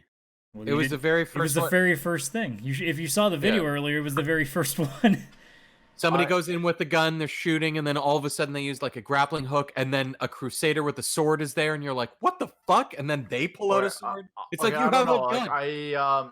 I watched that video today, like the one that you said was about 30 minutes. I didn't see that one. Very, very beginning. I don't know. Then I don't know. whatever. Okay, so It was good. It was definitely Huh. good though. like it really is like a fast paced. Like again, it's totally Titanfall combat because it's wall running, Totally. quick melee. that's why I got confused with the games. I don't know how I didn't Well, miss. I may have well, missed that one. I don't Ghost know. of Tsushima still has nothing to do with Xbox, so you're still wrong. It's because you were looking at Madden. You saw Madden and you got a hard on, and that was it. Yeah, I saw Patrick that. Mahomes was there, Super Bowl MVP, man. And apparently it is only coming to Xbox. That's what seems to be the information. Okay. So Oh, unfortunately, is that an Xbox? so exclusive? unfortunately, it might be something we have to look through like Game Pass for if we ever want to take a crack Ooh, at I it. could maybe get. Yeah, they may release it on PC. Xbox is pretty good Well, at releasing all their stuff. Yeah, on that's PC the as well. thing with Xbox. If it's released on Xbox, chances are it's most Not likely coming on necessarily, at PC. least not right away. Yeah. So it might be more like you might have to wait a while for it, depending Yeah, on what they feel depends. with it. But Yeah, I can wait. they're really good Um, with the first party stuff, and I don't think that was a first party game. no, it doesn't. As far as we know, Yeah. it doesn't look like it is. No, I don't think it was. I'm 'Cause they're reading. really good at I'm, bringing- I'm reading this. So apparently, an early version of the game released on Steam in March, but the new version seems to be more fleshed out. So maybe it is going to. This article is like contradicting itself by saying a version was on Steam, but it's only coming to what? But the thing that I actually noted first, Weird. it's apparently one person that made this. Oh yes, What? that's the game that was made by one person. Yeah, they said that in the interview or whatever. Right I didn't after have the game came out. audio on when I watched the thing live, so I was just because Yeah, I was yeah. at work, totally working, guys. Yeah, during the interview, they were like, and that was made by one person. That's It's awesome. like, oh, damn, jeez, all right, I'm on board. Let's see here. Next up is, I mean, this one's a pretty quick one to go through. Dirt 5. I mean, it's another rally racing game. Almost Yeah. every time a new console comes out, you put a racing game in there just to show off how like fast the graphics can handle, right? Yeah, and So, Xbox is known for the racing games. with Apparently, the somehow Forzas Troy and Baker stuff. and Nolan North are going to be in this because there's a career mode. what? So There can be voices of drivers. are you guys fans of racers besides Mario Kart? Yeah, but just not as much. Like I used to play a lot of Forza Yeah. on Xbox 360, but again, it's like a lot of things. You play enough of something, it's the same stuff over time. So like, I don't Yeah. know. here's the thing: if the only- Crew wasn't a piece of shit, I probably would have been playing the Crew because the Crew looked like a great idea. It was like a multiplayer Fast and the Furious. It's just Yeah, they bungled it. yeah. I honestly, the only racer I wish they'd bring back is Burnout because I those told you, games are go get Dangerous fucking Driving fun. because it's made by the same by some of the people Yeah. that used to make it. The same devs. So find that because that's basically it. Next up we get a Is it as good as Madden? If you bring that up one more time, I'm legit kicking you out of this call. I'm not even kidding. Stop. Moving on, we have Scorn, which was one of two horror-esque games, and that trailer was fucking creepy. It looked like something out of the Prometheus movie or It like looked- one of the yeah. Alien movies. Yeah, That's exactly what I was What the thinking. fuck? I didn't I was know. like, oh, cool, and they're making of a course, Prometheus like first-person horror film. And of course, Like, they it didn't looked show like it was gameplay, so it between didn't Aliens help. and Prometheus. Yeah, no, it did not show. I'm any like, this gameplay. looks It was not creepy, good. but I don't know what is happening. Xbox, it was a great inside Xbox. Just don't call it gameplay. Yeah. Just call it trailers or like game reveals or whatever. Anything but gameplay, and no one would have been upset. But I mean, like I said, I looked at that Fuck me. trailer. I'm like, I don't know what this is. It looks fucking grim. So I'm like, this looks like something that horror fans would really like. Yeah. It just isn't I me. honestly, I was just waiting for it to be connected somehow to Prometheus or the Alien franchise. I mean, watch at the end of the game, you'll see one, and you'll be like, oh, Ripley. Or Ridley. Wait, what's her name? Ripley. It's Ripley. Ripley. Ridley is That's Metroid. Metroid. Metroid, but Metroid was inspired by the Alien movie. Believe it and or that's not, it why- actually was Ripley. Knew it. Next up here. Oh, Madden, skipping that. Next up Oh. Next up was Chorus, or as I pronounced it at first, Corvs, because the fucking O in the logo is literally a V. Okay, Yeah, I so thought it when was Corvs. when I was watching it, it reminded me of, it gave me feelings of Star Fox almost. That's exactly, yeah, did, Star yeah. Fox for sure. Also, I guess a bit of like a Starfighter, like Star Wars Starfighter Well, vibes. it reminded me of those old arcade shooter games where like Oh yeah, the ship is at the bottom and you're shooting side to side. Yeah. yeah. But, Except now like, it's on a also- 3D plane, right? Yeah. It looked cool. I did like that because a lot of the other games had like a similar aesthetic, minus Madden. But Corvs, Which had the best. Chorus, as it's actually called. It was actually like it was different, and I was actually kind of excited for that. And I it's thought it definitely was got a lot more cool of shooter. a storytelling aspect to it as well, which makes it a little bit more than just your Yeah. standard like shooter game. Because everybody just assumes like a lot of these side scrollers, there's nothing to it. It's just shoot the shit. This one seems like it's gonna have a much more dramatic story to it. So Yeah. I feel like I don't know, the way it's the trailer's being shown, it's like the shooter game. That's the actual gameplay, but then they'll actually have cutscenes explaining the story. Well, that's what it I don't know seems. if It they're seems like gonna there go is like an any in more between. depth beyond that. Like if way back when I suggested Zone of the Enders, same deal. Yep. Like you have your actual gameplay and then it'll cut away to cutscenes just to give you like story in between the stuff, which is it's fine as long as the You gotta story tell a doesn't suck. story. This is true. Next up, this trailer I was so down for because I didn't know what the fuck it was at first. That was a trailer that had the creepy dead people puppets. At the beginning, this is the Is this, masquerade. I thought it was Vampire? like another Yeah. We Happy Few kind of game, and then all of a sudden it turned to Vampire the Masquerade Bloodlines 2. I'm like, oh shit, they're bringing Masquerade back. Yeah, because I knew they were bringing it back, but Those the are old part where it PC games opened that I with never the- actually played, but I heard so many good things Yeah. about the old PC games. So is this Vampire? Yeah, this is the vampire one. It's Okay, yeah, interesting because the that other one, games had no like Christmas tree with like the people with the faces tied back. So yeah, and shit. it seems like they're Not doubling like doon on the so. creepy shit. I Really- guarantee you, they really probably fucking- watched the We Happy Few trailer when that got revealed a couple E3s ago and Yeah. went, let's do that because that got people's attention. that was like Okay, some so- super fucked up BioShock shit. Oh, yeah. When What I the watched fuck? that one, I got a lot of Heavy Rain vibes from it. No, this is not a story. This is No, not. yeah, no. It'll be No, like no, a. I it- get that. But it'll be like a- the No, but what- aesthetic and the visualization of it, it gave me Heavy Rain. Oh no, this is flashback going to be a lot vibe. more colorful than Heavy Rain. Colorful meaning red, the color of blood. Oh yeah, there'll be a lot of red too. Yep. But I'm assuming it's going to be like it says first person action RPG, so it might be something along the lines of like what a Deus Ex is, That's exactly what it'll be like. Yeah, for sure. which I'm obviously down for. Except Mankind Divided, I didn't get into, but Human Revolution was such a good Deus Ex game. Yeah. Human Let's see. Revolution was good. A game that I literally, as soon as I watched the trailer, I went, "This is not for me." Was Call of the Sea, which looked like Myst all over again, and it gave me Witness vibes that made me go, "Nope, nope, I am still not over the Witness." No, you're not over it. Oh, eh? yeah, I still haven't played that. I saw it and like I was just like, I was just confused. I didn't really have anything to say about it. It's First-person it's definitely puzzler. like a first person narrative adventure game. So it's more like you walk around, you find clues, and the story kind of evolves like that. Yeah. There are some games It's that do like a it well. puzzle Like I'm game. not gonna say that they're not. Gone Home was really good. Firewatch is really good. So there are Yeah. games that can Myst do is it. good. No, it's not. Myst is good. Fuck Myst. Why are you upset with Myst? Because Myst was is hard. great. And that was back when GameFAQs wasn't really a thing. Well, I'm sorry that the puzzle was too difficult for you. I was a sir. child back And- then, you fucker. And when YouTube wasn't a thing either. That's Well, the that's the other part of it. Yeah, you had to think for yourself and figure it out on your own self ways. I mean, aesthetically, that looks fucking gorgeous. It's just, again, like, Yeah. those kind of games, you kind of got to give me a little bit more than that. Like, just showing me backgrounds with a narrator, that's not going to be good enough. They were going based on how pretty it looked. That was all they were going. And that's for when it what came to also that gets my trailer. guard up, right? Yeah. Next up was The Ascent, which looked kind of like a 3D playing Contra, but in Cyberpunk. Yeah, it looked like XCOM, but if you weren't playing chess. Yeah, it would just be straight up run and gun. Yeah. I mean, that Yeah, one that that one was- one looked fine. Like, that looks like the kind of game that you could have fun playing Yeah, with that friends. that actually reminded me of one of those old school third person arcade shooters. Yeah, exactly. It just looks like it's gonna be a fun game. Yeah, That one was interesting to me because it seemed like an odd choice to throw in there, right? So, like at the beginning, because it doesn't give like that next gen feel at all. Well, the trailer at first, you're like, is this Cyberpunk?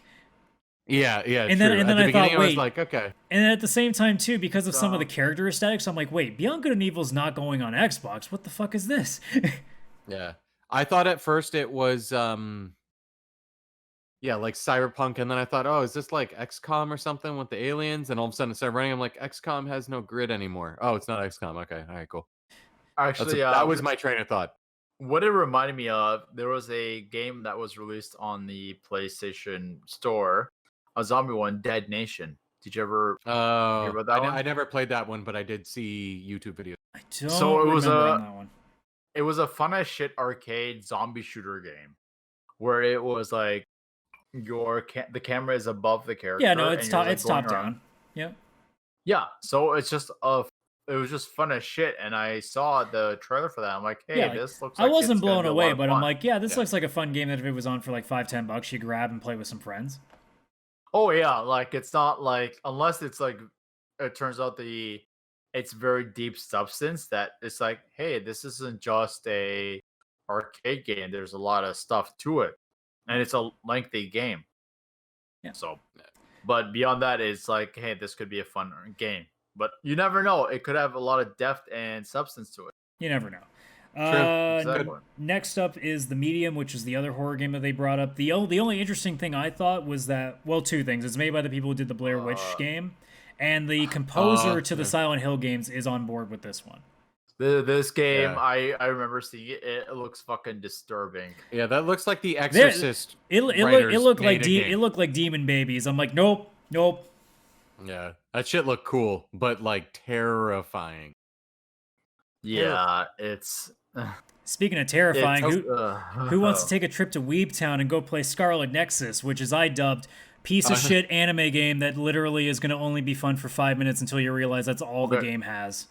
So that game gave me flashbacks of Devil May Cry and Infamous mixed up. I looked at that trailer and I thought two things. I'm like, one, okay, anime looks pretty damn good in next gen, and then as I saw the gameplay, I went, man, this doesn't look like something that's going to have a lot more to do after this. No, This it's the looks like same a thing over very and over, repetitive game. for sure. And I'm not shitting on anime games, but a lot of anime games are rinse and repeat games. Like one of the most like iconic games that I can think of for this is Akiba's Trip, because literally the only selling point is you beat the shit out of people enough that their clothes fall off. And it's like, okay, what else you got? And then they go, no, that's it. And I'm like, oh, why are you charging $80 for this again? Yeah, Well, it's like I said, it's like with the mix of Devil May Cry and Infamous, and Devil May Cry and Infamous, frankly, don't have a lot of substance to them. But if the I'd story say that's is subjective, but amazing.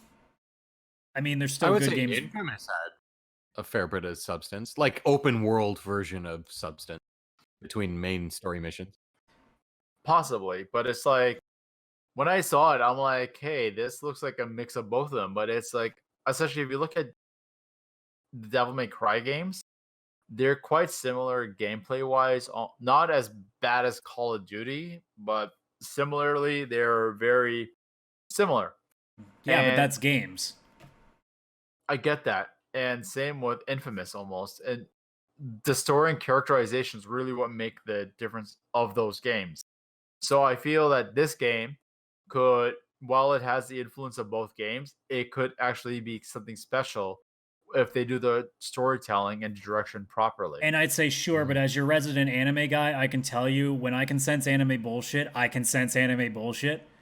And I can I can safely say there is a very good chance that this game is just probably going to be pretty anime with very repetitive combat, and that's kind of what I saw with that. I may be wrong, but that's the vibe I get from it because I've seen so many of them.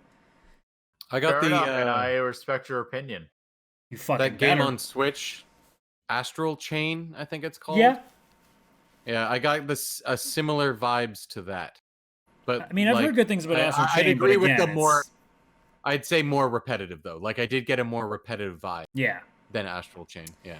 And then finally, getting gameplay, onto the game I mentioned earlier, the what looks like Dinosaur Left 4 Dead: Second Extinction. And this is the game that got me the most excited. That is the game I'm most excited when I saw all the others. It's Turok. Oh my god. Co-op or whatever the fuck. I don't know. Just want to shoot like, the dinos. This game is gonna scare the shit out of me. Not as much as that fucking that Charger did the other time playing Left 4 Dead. That's a different kind of scared, but that was oh god, well, man. This is this game is gonna be like a bunch of cheap throws. It's like a fucking raptor pops like boom, bitch. Yeah. And it'll be like a bunch of cheap throws, but it feels like it's gonna be a lot of fun, fast action. And it looks fun. It looks like exactly like what I want, and I want it now. And I've already wishlisted it on PC. It looks like a bunch of fun, fast dinosaur killing action. Yeah. And it just looks so entertaining and fun. Yeah. So I'm just like I'm really looking forward to this one. Yeah, this is one I am definitely looking forward to.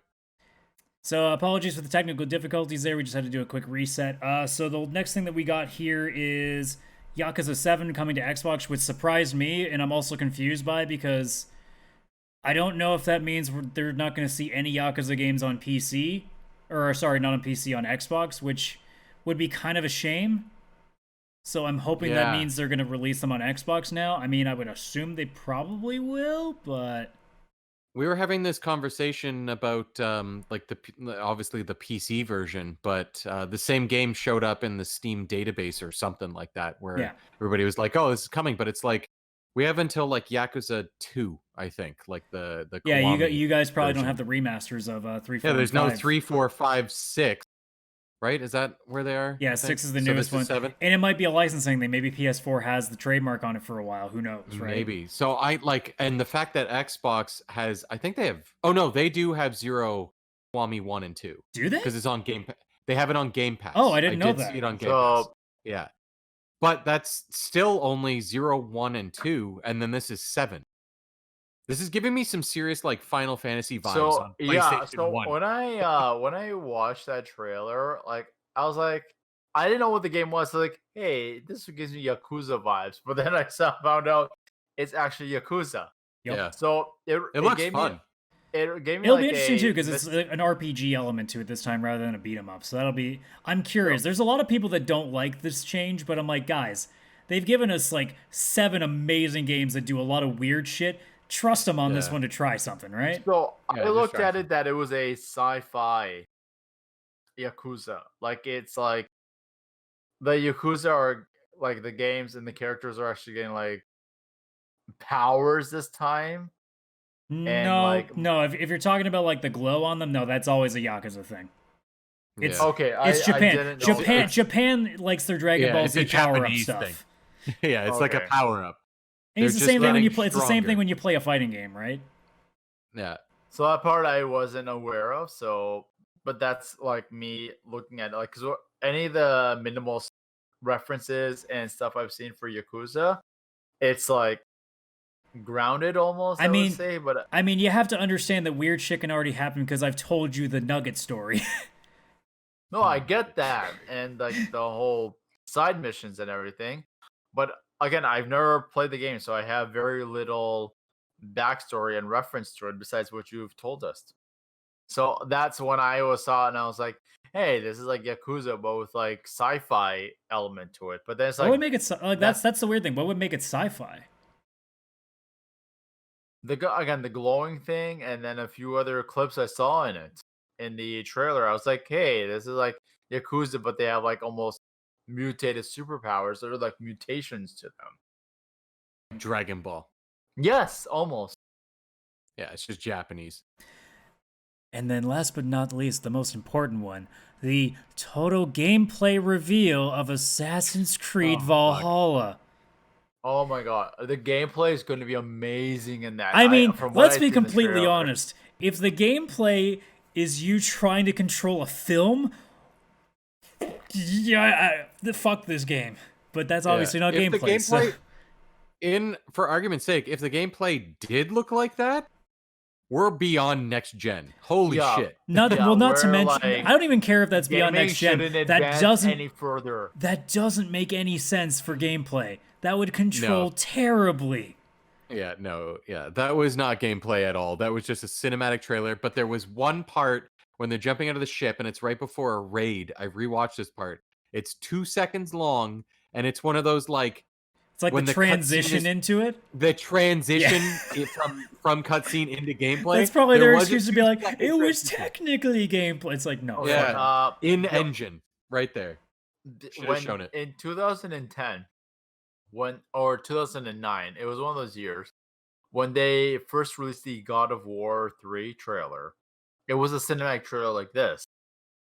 The only thing was though, what was happening in God of War 3, where Kratos grabbed onto one of those vulture things and was stabbing it, and it was basically letting him fly across a platform. Yeah.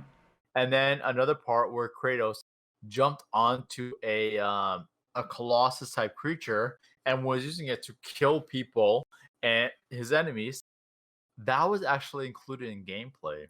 So I feel what happened in this trailer, while it was cinematic, is actually elements that you will see in the gameplay. I don't during give a the fuck. game itself. That's not gameplay. Well, I don't give a get fuck. it. I don't even know if it was. I I feel like understand most your of it was frustration. No, Vish, that- Vish. No, you're not arguing this No. because gameplay is not a I'm cutscene. not. That's not a cut. That's not gameplay. Gameplay is us actually seeing I'm what the not. game is played. I get that, but what I think what they were doing is showing subliminal gameplay of It's what an you Assassin's can do in Creed the game. itself. We know what the game does. It's not a new IP. We know what Assassin's Creed looks like. So if you're gonna say gameplay, that. show me cutting a bitch. That's all it is. You don't need to I go. think get gameplay that, was just and- a poor choice of words. That's all. Everything it would have been fine if No, it it was wasn't just a poor choice of words. It was a lie.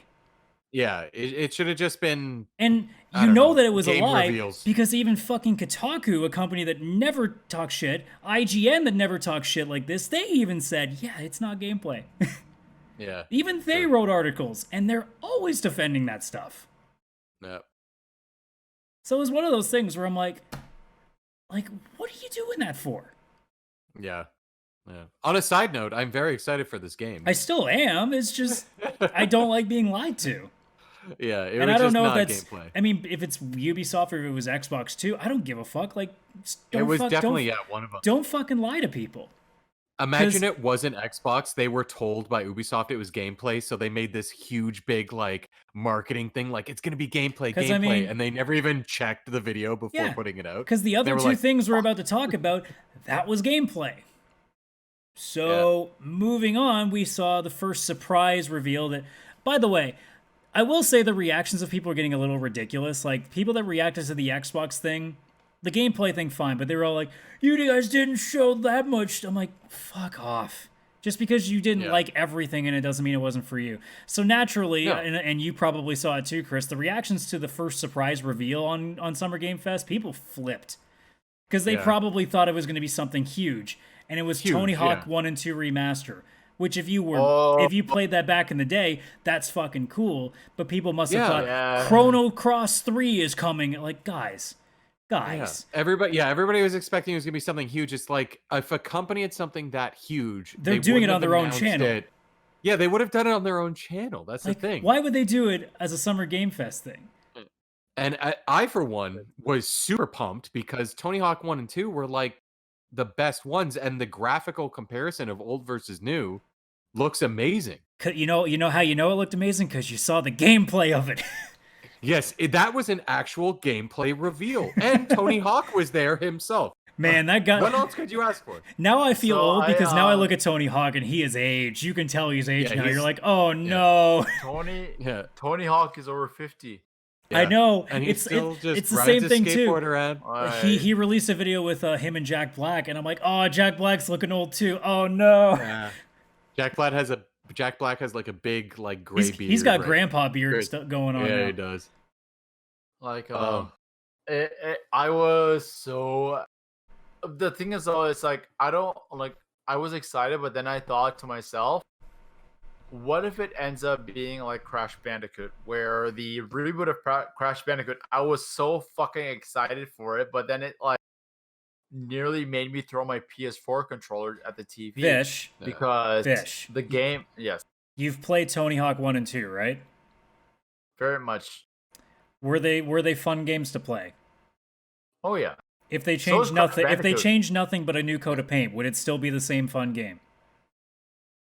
See, the Tony, thing is, no, your I problem don't- with Crash Bandicoot is the difficulty and the controls. This isn't that. Like, even And I think even Crash default, Bandicoot was the same.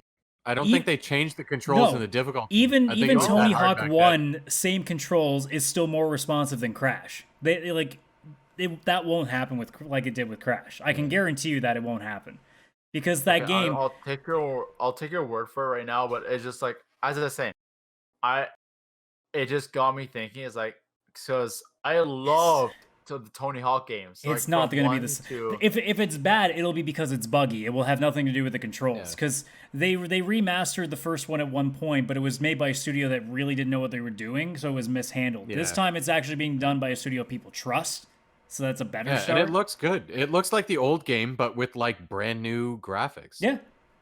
And I mean, as long as But it's there is one thing responsive, it'll be fine. It's just a matter of is the game going to be a functioning game, which There's is one that thing was the I problem. wondered. One thing, because one of the best parts of the Tony Hawk games was the music. Are they going to use the original No, music? they showed or a are list they of gonna get they a showed a whole list new- of groups, That's, so I think it's going to be. That's a good question. I don't Oh, think so I they- don't think you'll like. I don't know if they might have some of the old stuff back, but I doubt it'll be the exact same soundtrack. So they've got Well, like a it bunch of new depends. songs. It depends on the contract that they have with the artist.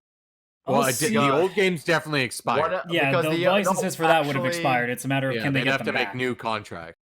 In the first game, there's a Johnny Cash song in there because Oh, I know it's, but again, like I- Ring of Fire. I remember that because when that game came out, a few years later, Walk the Line came out.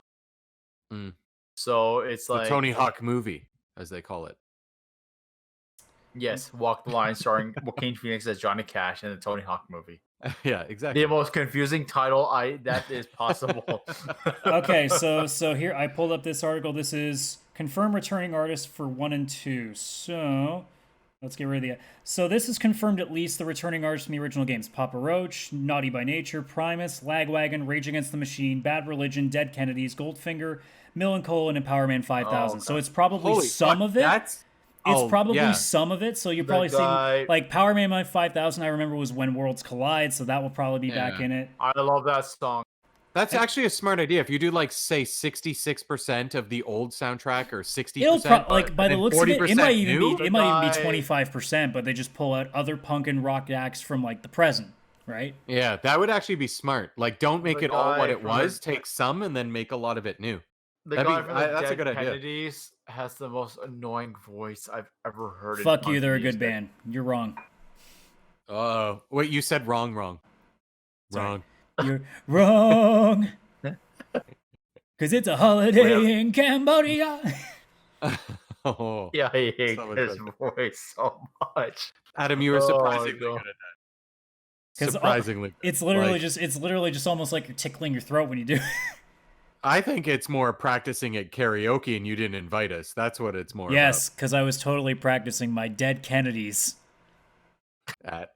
Karaoke night, Friday night. If I'm practicing anything, it's some Pearl Jam. You guys know that. Oh, true. man. It's We're, true. we're serenading to Lisa. Yes. I still keep telling her. Space Oddity is surprisingly working well with his voice. Ground control to Major Tom. Yeah, that actually works really well. It does. Strangely enough. But yeah, I'm there. I think it'll probably be like part of the soundtrack. I don't think they're changing the gameplay. I think it'll just be like a better version of it. And It's just judging graphical. because it's a studio that seems to be better at handling things and has a track record, because apparently the initial remake of the original Tony Hawk Pro Skater was so botched. Like, it was similar to like what Final Fantasy 15 and Mass Effect Andromeda was, where they did a lot of shit in the last minute, because the day one patch for the original remake was fucking massive, because all of it was done like last minute. Wow. So if they actually do it properly, I think we're fine, because it's not like they're trying to do anything new.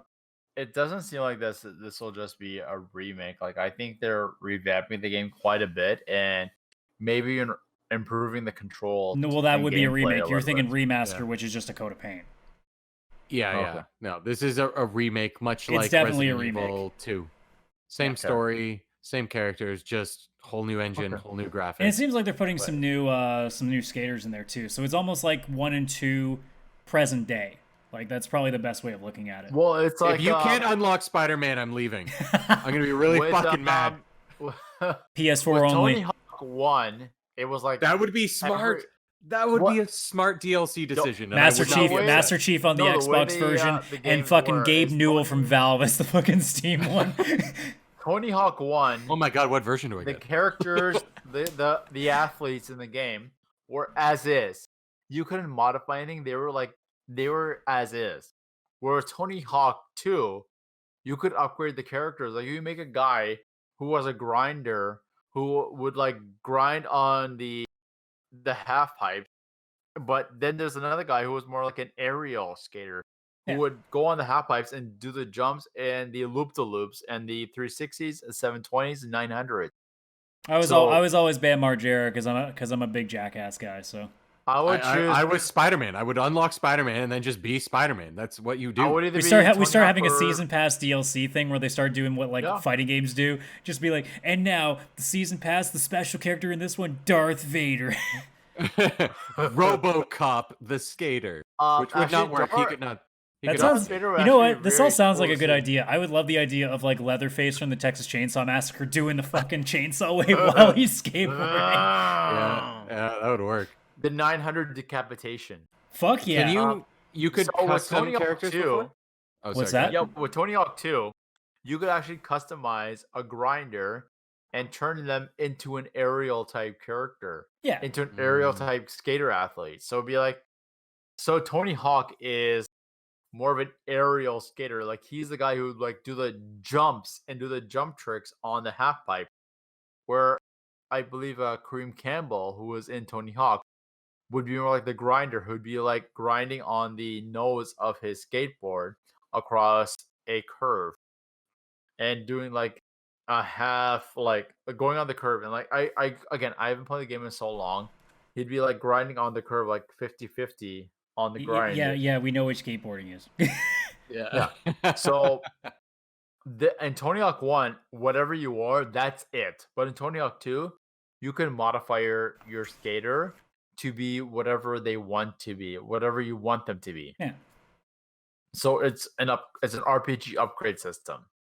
Sort of, I guess, yeah. And then last, but certainly not least today, as we record this on the Wednesday, we got our second surprise, which I didn't realize what it was for a while, because again, if they mentioned what it was in the trailer, I had it on mute because I was just watching the video, so I didn't know that it was actually Unreal Engine's tech demo.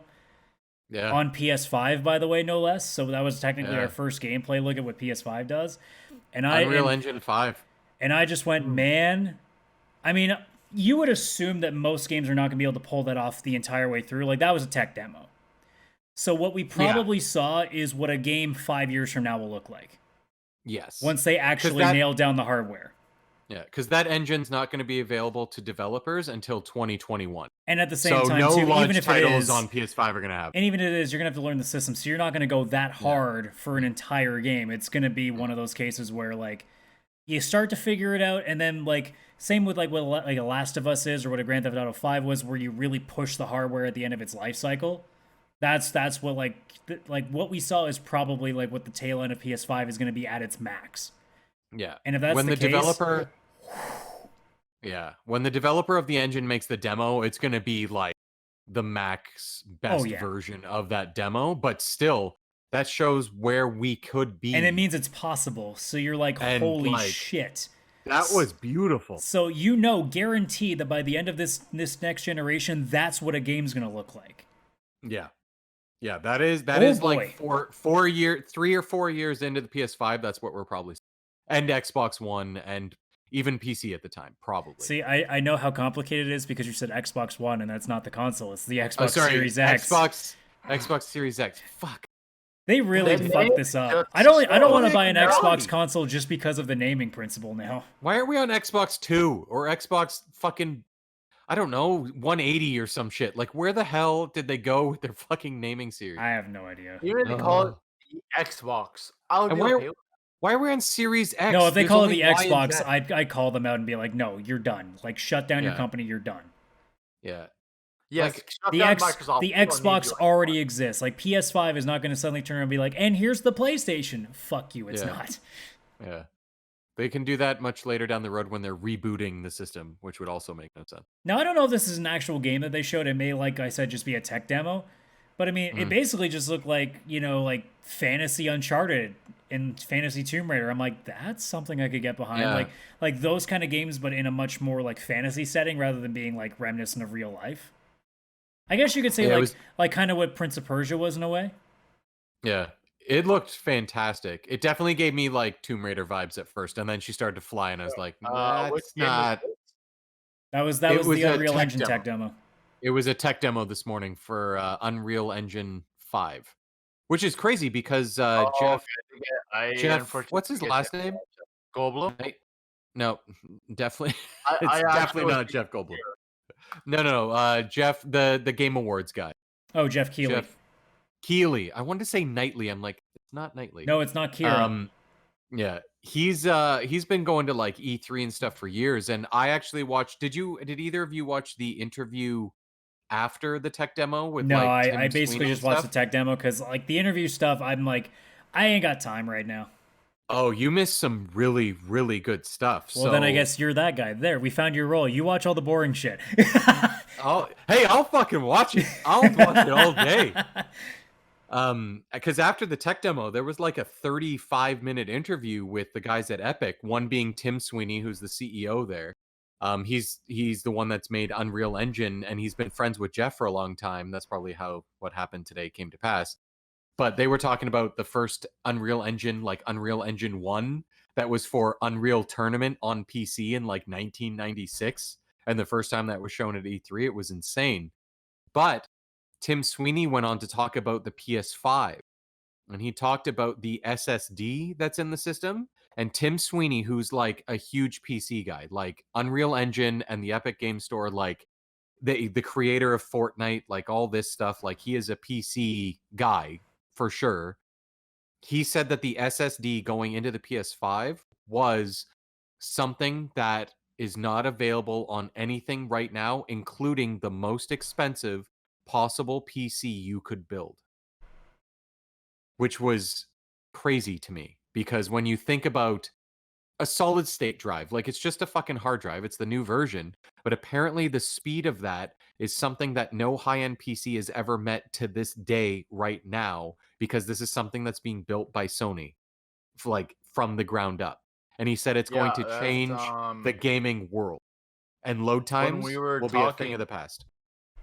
Unfortunately, like I didn't get a chance to talk to you guys a lot today because I just had a lot. I have a lot going on right now.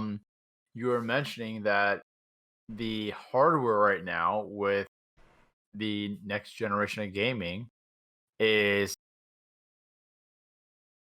going to be very powerful.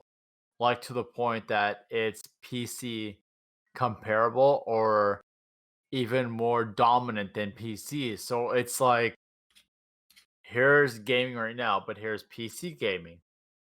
But then eventually PC gaming is going to be here, but then console gaming is going to be here. So it's like they're looking at it because Steam is very competitive with pricing, but Steam, like right now, it's like you can always upgrade a computer, but a console, that's it. Like eventually they release a HD or 4K version of a console, But but again, that's now why the cost is so low on them, because again, it's a one-stop shop. Like that's it. Yeah. yeah, But it's but crazy because you have really good points here because like when the PS4 was coming out, I never bought a PS4. I switched from PS3 to PC. I built a PC for I think $1,400 or something Canadian, by the way, for anybody listening. And I built one that at the time I built it was already like 175% more powerful than the PS4 was going to be at launch. Like it was something ridiculous. Yes, it was obviously more expensive for sure, but it like the cost to better performance made sense. A PS4 when it released say was $500, mine was say 1,500, and it was more powerful and it made sense because I was getting, more money for more power. frankly, But when I was considering like abandoning console gaming when you were mentioning about your PC, like And you would have because missed out on Spider-Man. this is well, yes, Mm, unless you did PS all Now like me. almost. I would have shoved it down all your Yeah. throats, and I played it and enjoyed it. So Yes, you would have. We do not hold that. We would have, and we would have been okay I with it. would have been upset, but I would have gotten over it. Yeah. no, I would have made sure you didn't. Yeah. I would have gotten over it, trust me. But for the first time since maybe the 90s, because apparently when PS1 was coming out, PCs were having a hard time with polygons, and then the PS1 came out with like polygon graphics, and it was ahead of PCs, which apparently pushed the industry, like the PC industry, to actually push themselves. Apparently that's what's happening with this generation, because I've looked at a lot of articles and I did a bit of homework. And right now, the Xbox Series X, Xbox Series One. See, now I'm just combining them. This is so fucked up. Xbox, fix your shit. But fuck, Xbox Series X and the PS5. I looked at like what the equivalent would be because the graphics cards they're coming out with, not even talking the solid state drive, the graphics card that they have coming out with from AMD are not available yet. They're not coming out until the end of this year for consumer purchase for a PC. So everything they're saying is kind of like, holy shit, this is kind of crazy, all the stuff that's coming, even for a PC game. Like, this is like a crazy leap for like where we were before. But if you were to take the NVIDIA graphics card, it's an almost $2,000 PC. If I were to buy the parts right now, like from scratch, not taking the PC I have and just throwing in a new graphics card, like building from scratch, it's $2,000 almost Canadian. US, I think it's like 1,500 to build the same PC that a PS5 and Xbox Series X is going to be. And they're going to be $500 or $600, which is insanity. Like it's not even including the SSD that Sony's making, which is from the ground up. It's insanity just from the get-go. And Tim Sweeney today was saying in that fucking interview, like the SSD that Sony has created is going to change the gaming market as a whole. And that's what Jeff was saying, is That's like amazing. this showcase is going to be potentially the most important thing you see all year. Yeah. And they like Tim Sweeney, this guy even said like what you're seeing here right now with Unreal Engine 5, these graphic capabilities and this SSD, the PC industry is even going to change. And he went on and had like a little tangent about PCs that he said that right now the PC industry has been like, I have a 6 gig graphics card which I bought in 2015. When did Arkham Knight come out, Vishal? You'll know. Uh 2014, 2015? no, Arkham Knight. Wait, 14 or 15, one of those two. Yeah, it was one of those two. So my graphics card is from there and it's only 6, so it's 6 gigabytes of like size. Current like high-end ones, not the like $1,500 graphics card. And we're not like, we're not talking the Titans. No Titans, just like normal graphics cards are 8. So I have a 6, which is from fucking 5 years ago, maybe 6. And right now it's at 8. So it's only an extra 25% boost. And I would spend $600 to get that boost. It's not even anything. And the consoles themselves But may cost that much. yeah, but the boost to go from the PS4 Pro, the Xbox One X to the Series X is such a huge boost, and it's going above PCs now that Tim Sweeney was saying that gaming PCs and the PC industry, he doesn't like I don't know what's about to happen because there's like a big reveal for graphic cards tomorrow, and then later on in the year there's going to be the AMD one, which is a very interesting one because that's what the PS5 and Xbox are going to use. But apparently, like, this is going to push the industry as a whole to change. If you're a PC person, like, this PS5 is going to change the PC market. I am really happy to hear that because I would love to see the Yeah. PC Master Race people try to get themselves out of this hole. Yeah. Like as like I'm a Especially, PC gamer. I've never been the master race version of me. I love all consoles. I love all PCs. I love the Switch. The Switch has like I don't know, 0.5 gigabytes in its video card. Like it's a fucking tablet. But I still love it for what it is because it's Because it's almost like the games are more important. Yeah. What a thoughtful idea. No, Yeah. it's that's the only advantage I find right now with the between console gaming and PC gaming is Steam. Steam has significantly more competitive prices. Steam has more Well, sales. It's also the option of also having Epic and all the other stores because I mean it's almost Yeah. like having 4 consoles on your fucking PC. Yeah, it's everything. And like I have a Steam library of 700 something games. It cost me I'm not gonna lie, it probably cost me like $2,000 or something we over won't that tell time. you. We But won't tell your fiance. But I mean, Oh, at the no, same it's time, probably not. too, It's you before didn't you have to buy new hardware for it, and it made sense Yeah. because again, Yeah. like your And- hardware was still better. and if I buy new hardware, I change my PC, like I've got games on there that'll be there forever. And I have every Assassin's Creed on there. I have every Final Fantasy. Even Like literally every Final Fantasy. between the three of us, we share our Steam libraries. And the first game I downloaded when we started sharing was the Mega Man anthology. And that's because I was just like, hey, this looks like fun for just fucking around for a little bit. And it's not like you need a powerful graphics card for Mega Man. Mm. Like it's a well over 20-year-old game. And I was like, hey, this looks like fun. And I was just like, and I was like, I could have easily just gotten this. I could have torrented this almost, and it would have worked perfectly fine without any graphic modification or anything. Yeah, absolutely. Yes. Like the emulators and all that with PC are obviously PCs are very customizable. Exactly. Yeah. But the crazy thing for me is like, so if we were to do graphics cards, I have a 6 gigabyte graphics card. A normal PlayStation 4 is about 2, and a PS4 is about 4. But what's crazy is that if you have like a 2 gigabyte graphics card and a PlayStation 4, and then 4 gigs for the PS4 Pro, but then the Mhm. next one, the fucking PS5, is jumping to like at least an 8. Well, what's the Like- average game requirement right now? Well, that's the crazy part is the average game requirement is like 4 gigs. So Oh. like but of course unless you want to go 4K and stuff because like mean- even like the PS4 Pro and the Xbox One And it X, depends like too. 4K Like and the cards are yeah. different too. Like right now, like my cards are a GTX or a GX 675. It's now at the point that most games are starting to come out just at that point as the minimum. Yeah. So that How part many keeps gigs climbing. is that? Sorry. I can't. I think it's a 4. If I'm mistaken, I haven't looked at the specs in full. I just know the actual name of the Yeah. card.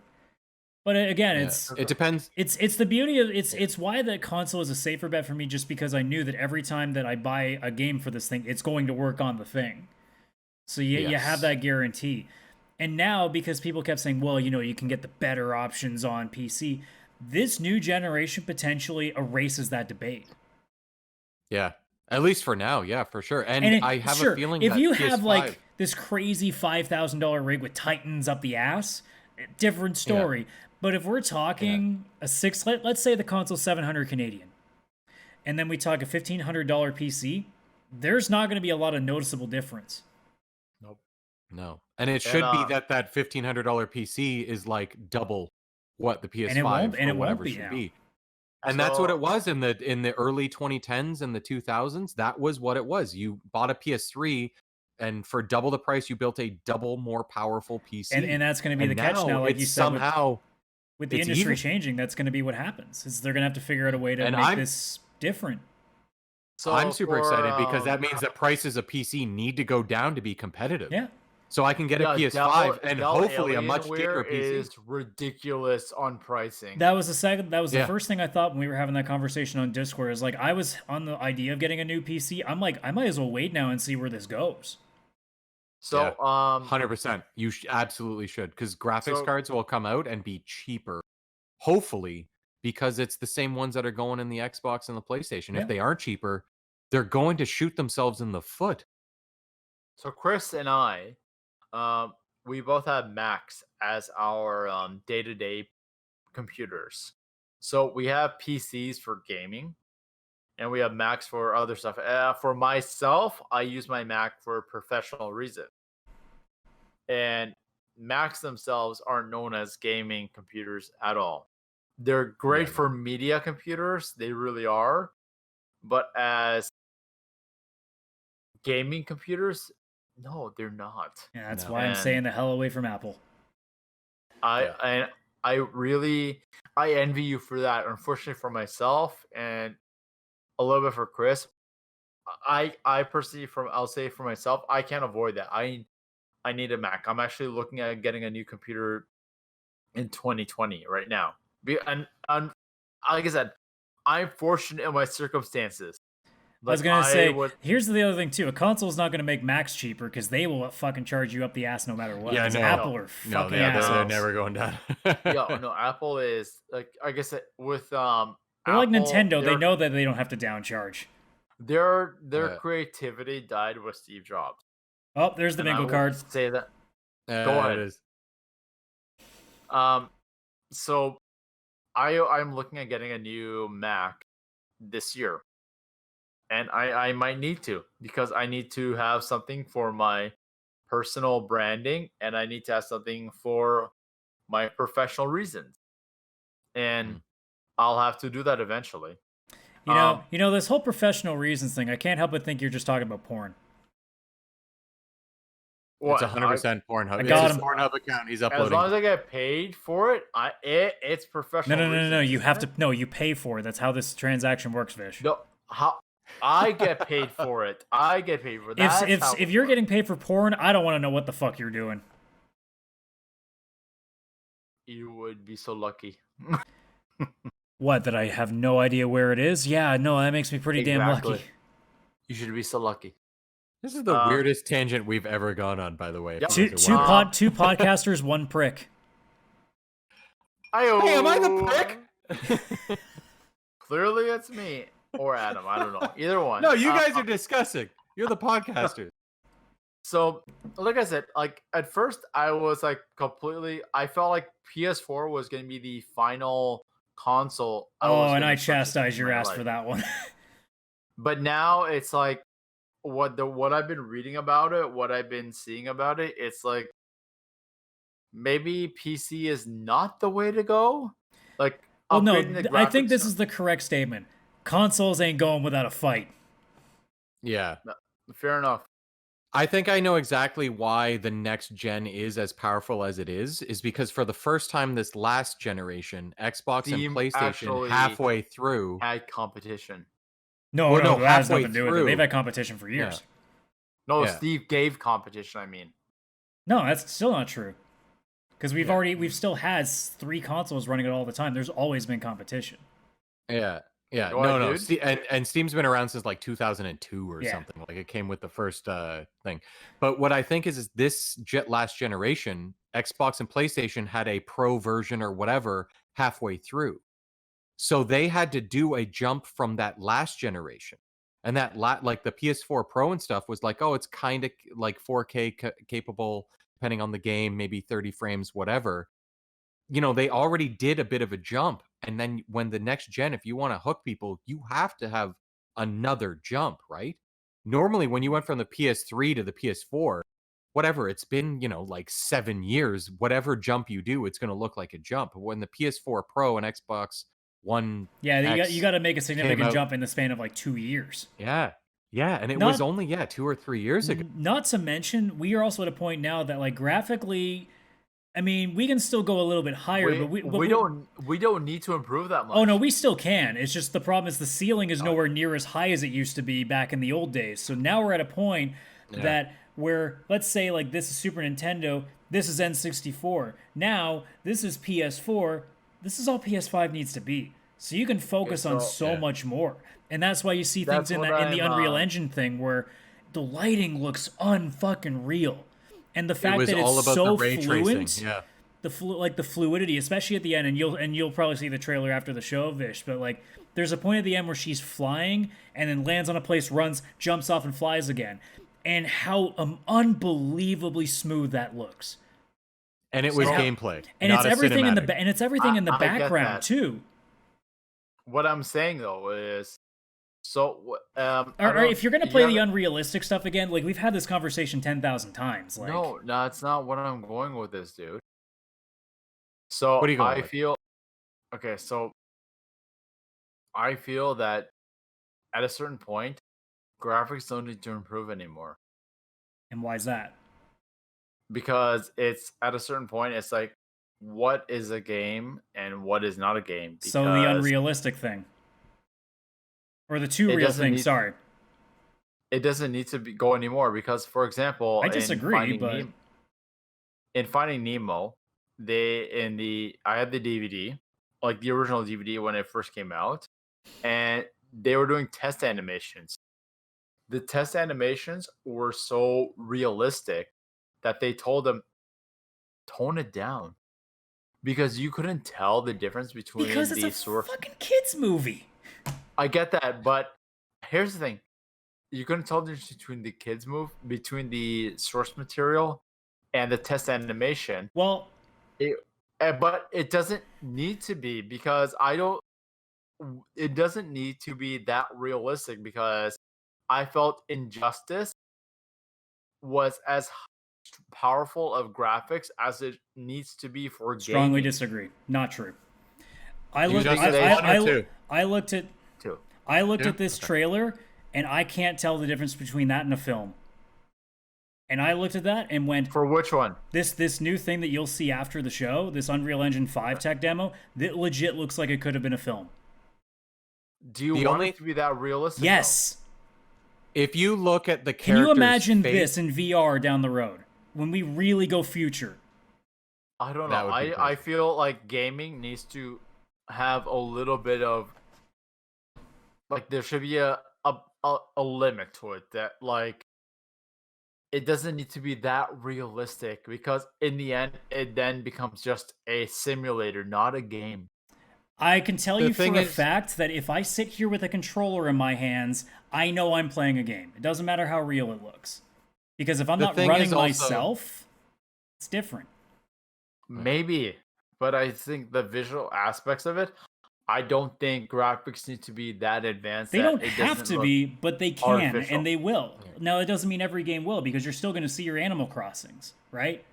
It's not like every game is going to turn into that, but let's say GTA 9 is going to look legit like real life. There's a reason for that. It's because it is based in real life. But if we're talking a fantasy game, that's a whole different story. You can mess with that. But then it becomes an interactive movie rather than a video game. That sounds like a game to me. An interactive movie, 60 hours of what looks like me playing a film, that sounds fucking crazy. I don't know. That's the one thing I don't agree with. I think like the graphics for gaming don't need to advance that much. And further. I disagree in saying that they don't have to be, but they can be. It doesn't mean every game has to do it. People are allowed to do both. That's just the way that I think.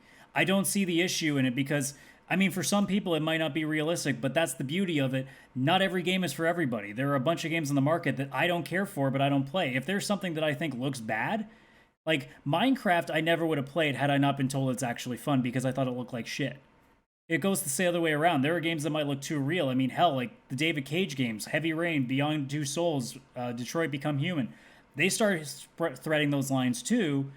And again, they're still interesting games to play. I think there's a way to balance it. It's just a matter of, like, let's say, like a game like Gone Home that's literally just walking. That's different because then it becomes not a game. Like, that's the argument. But if we're talking a game, like, let's say somewhere down the road, an Assassin's Creed game looks basically like real life, it's still going to be a game because you know that that's not a real thing. You know that that's not possible in real life.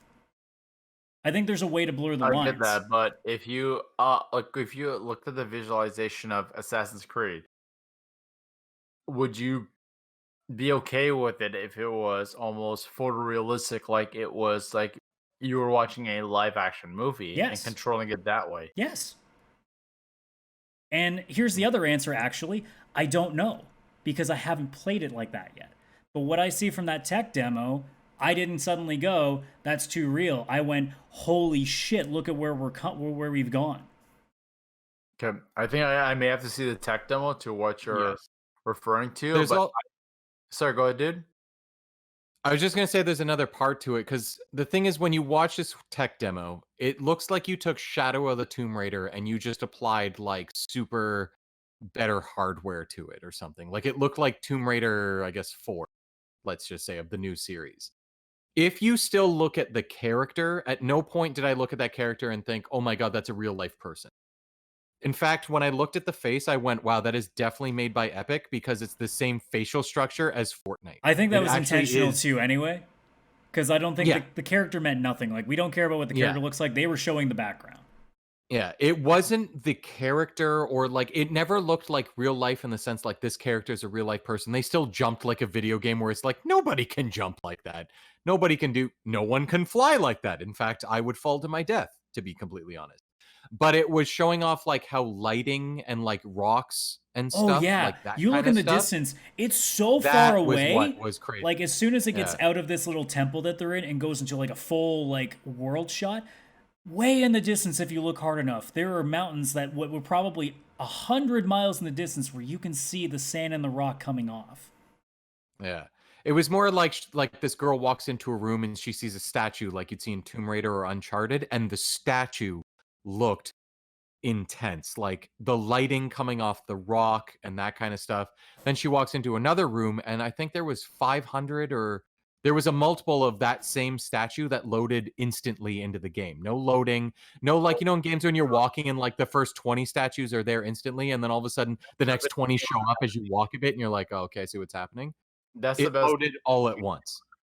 Now, having such a powerful SSD that you can process all that graphical information so quickly and right away, because for example, the Lord of the Rings Return of the King, when that DVD first came out, the fact that you had that huge battle at the end with all these hundreds of orcs in there, thousands of orcs in there, and there was no slowdown, that was almost like unbelievable, uncanny to see at that time.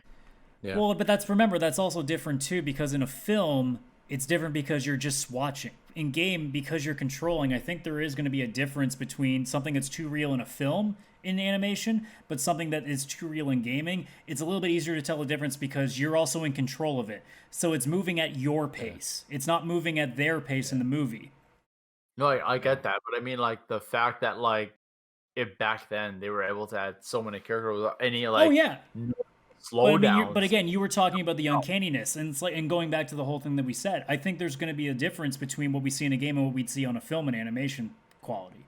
Because we have control of it, I don't think we would come at it nearly as uncanny because we are in control of how it moves. So at least we're prepared visually for what we're going to see.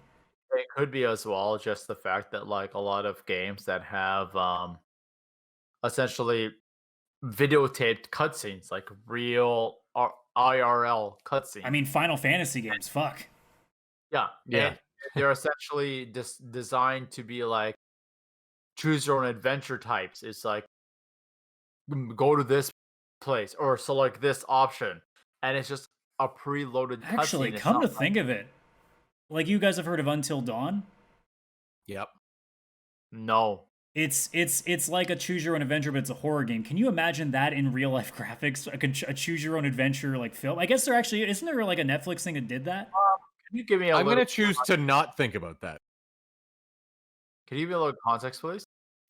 Well, like it's a game where like it's like anything else. Like you can pick which hallway to go down to. You walk around. It almost kind of feels like a Resident Evil game in a way too. The way that you control the characters as they walk around. There's just no shooting mechanics to it.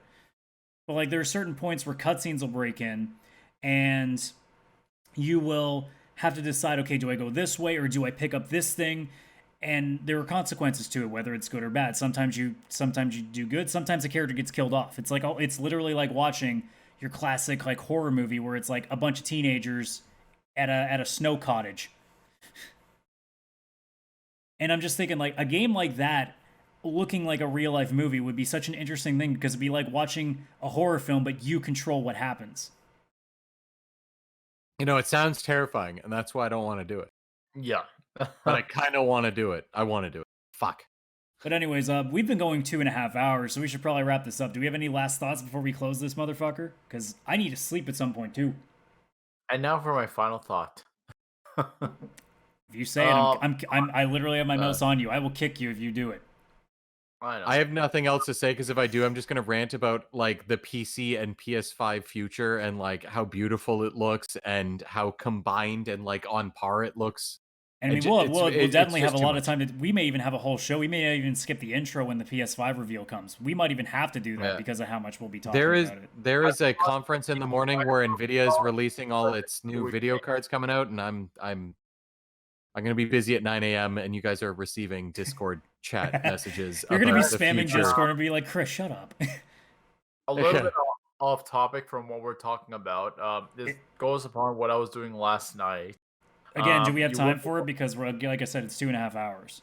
Okay, you know what? I'll wait till we're done the show to talk about it. Okay, that works. So, anything else, guys, before I close it off? I No, nothing. don't have much to input this week. Okay, so I have way too much to input. That's why I'm cutting myself off. well, geez, I wanted to cut us off early because I keep looking at the clock, being like, "Oh shit, we're going long." But yeah, that's gonna do it for this. So, thanks for listening to this podcast, or as I like to say, thank you for struggling to listen to this podcast. So if you're watching this on YouTube, like the video, subscribe to the channel. If you're watching or not watching this, if you're listening to this on any audio service, if you have the ability to rate us, please give us that high rating. And obviously share the content with all your friends. You know, force the struggle on them too. That's how this works. We're all in this together. Pass it on. Follow us on all our social media and keep playing Madden. And I don't care if this breaks it. No, if I can't tell if I kick him, it'll kick him from the Discord. So I'm not gonna touch shit. You're lucky. You're lucky that I don't know what this does. You're lucky. But that's gonna do it, guys. So thank you so much for checking us out on this episode, and we will see you on the next one. Bye bye.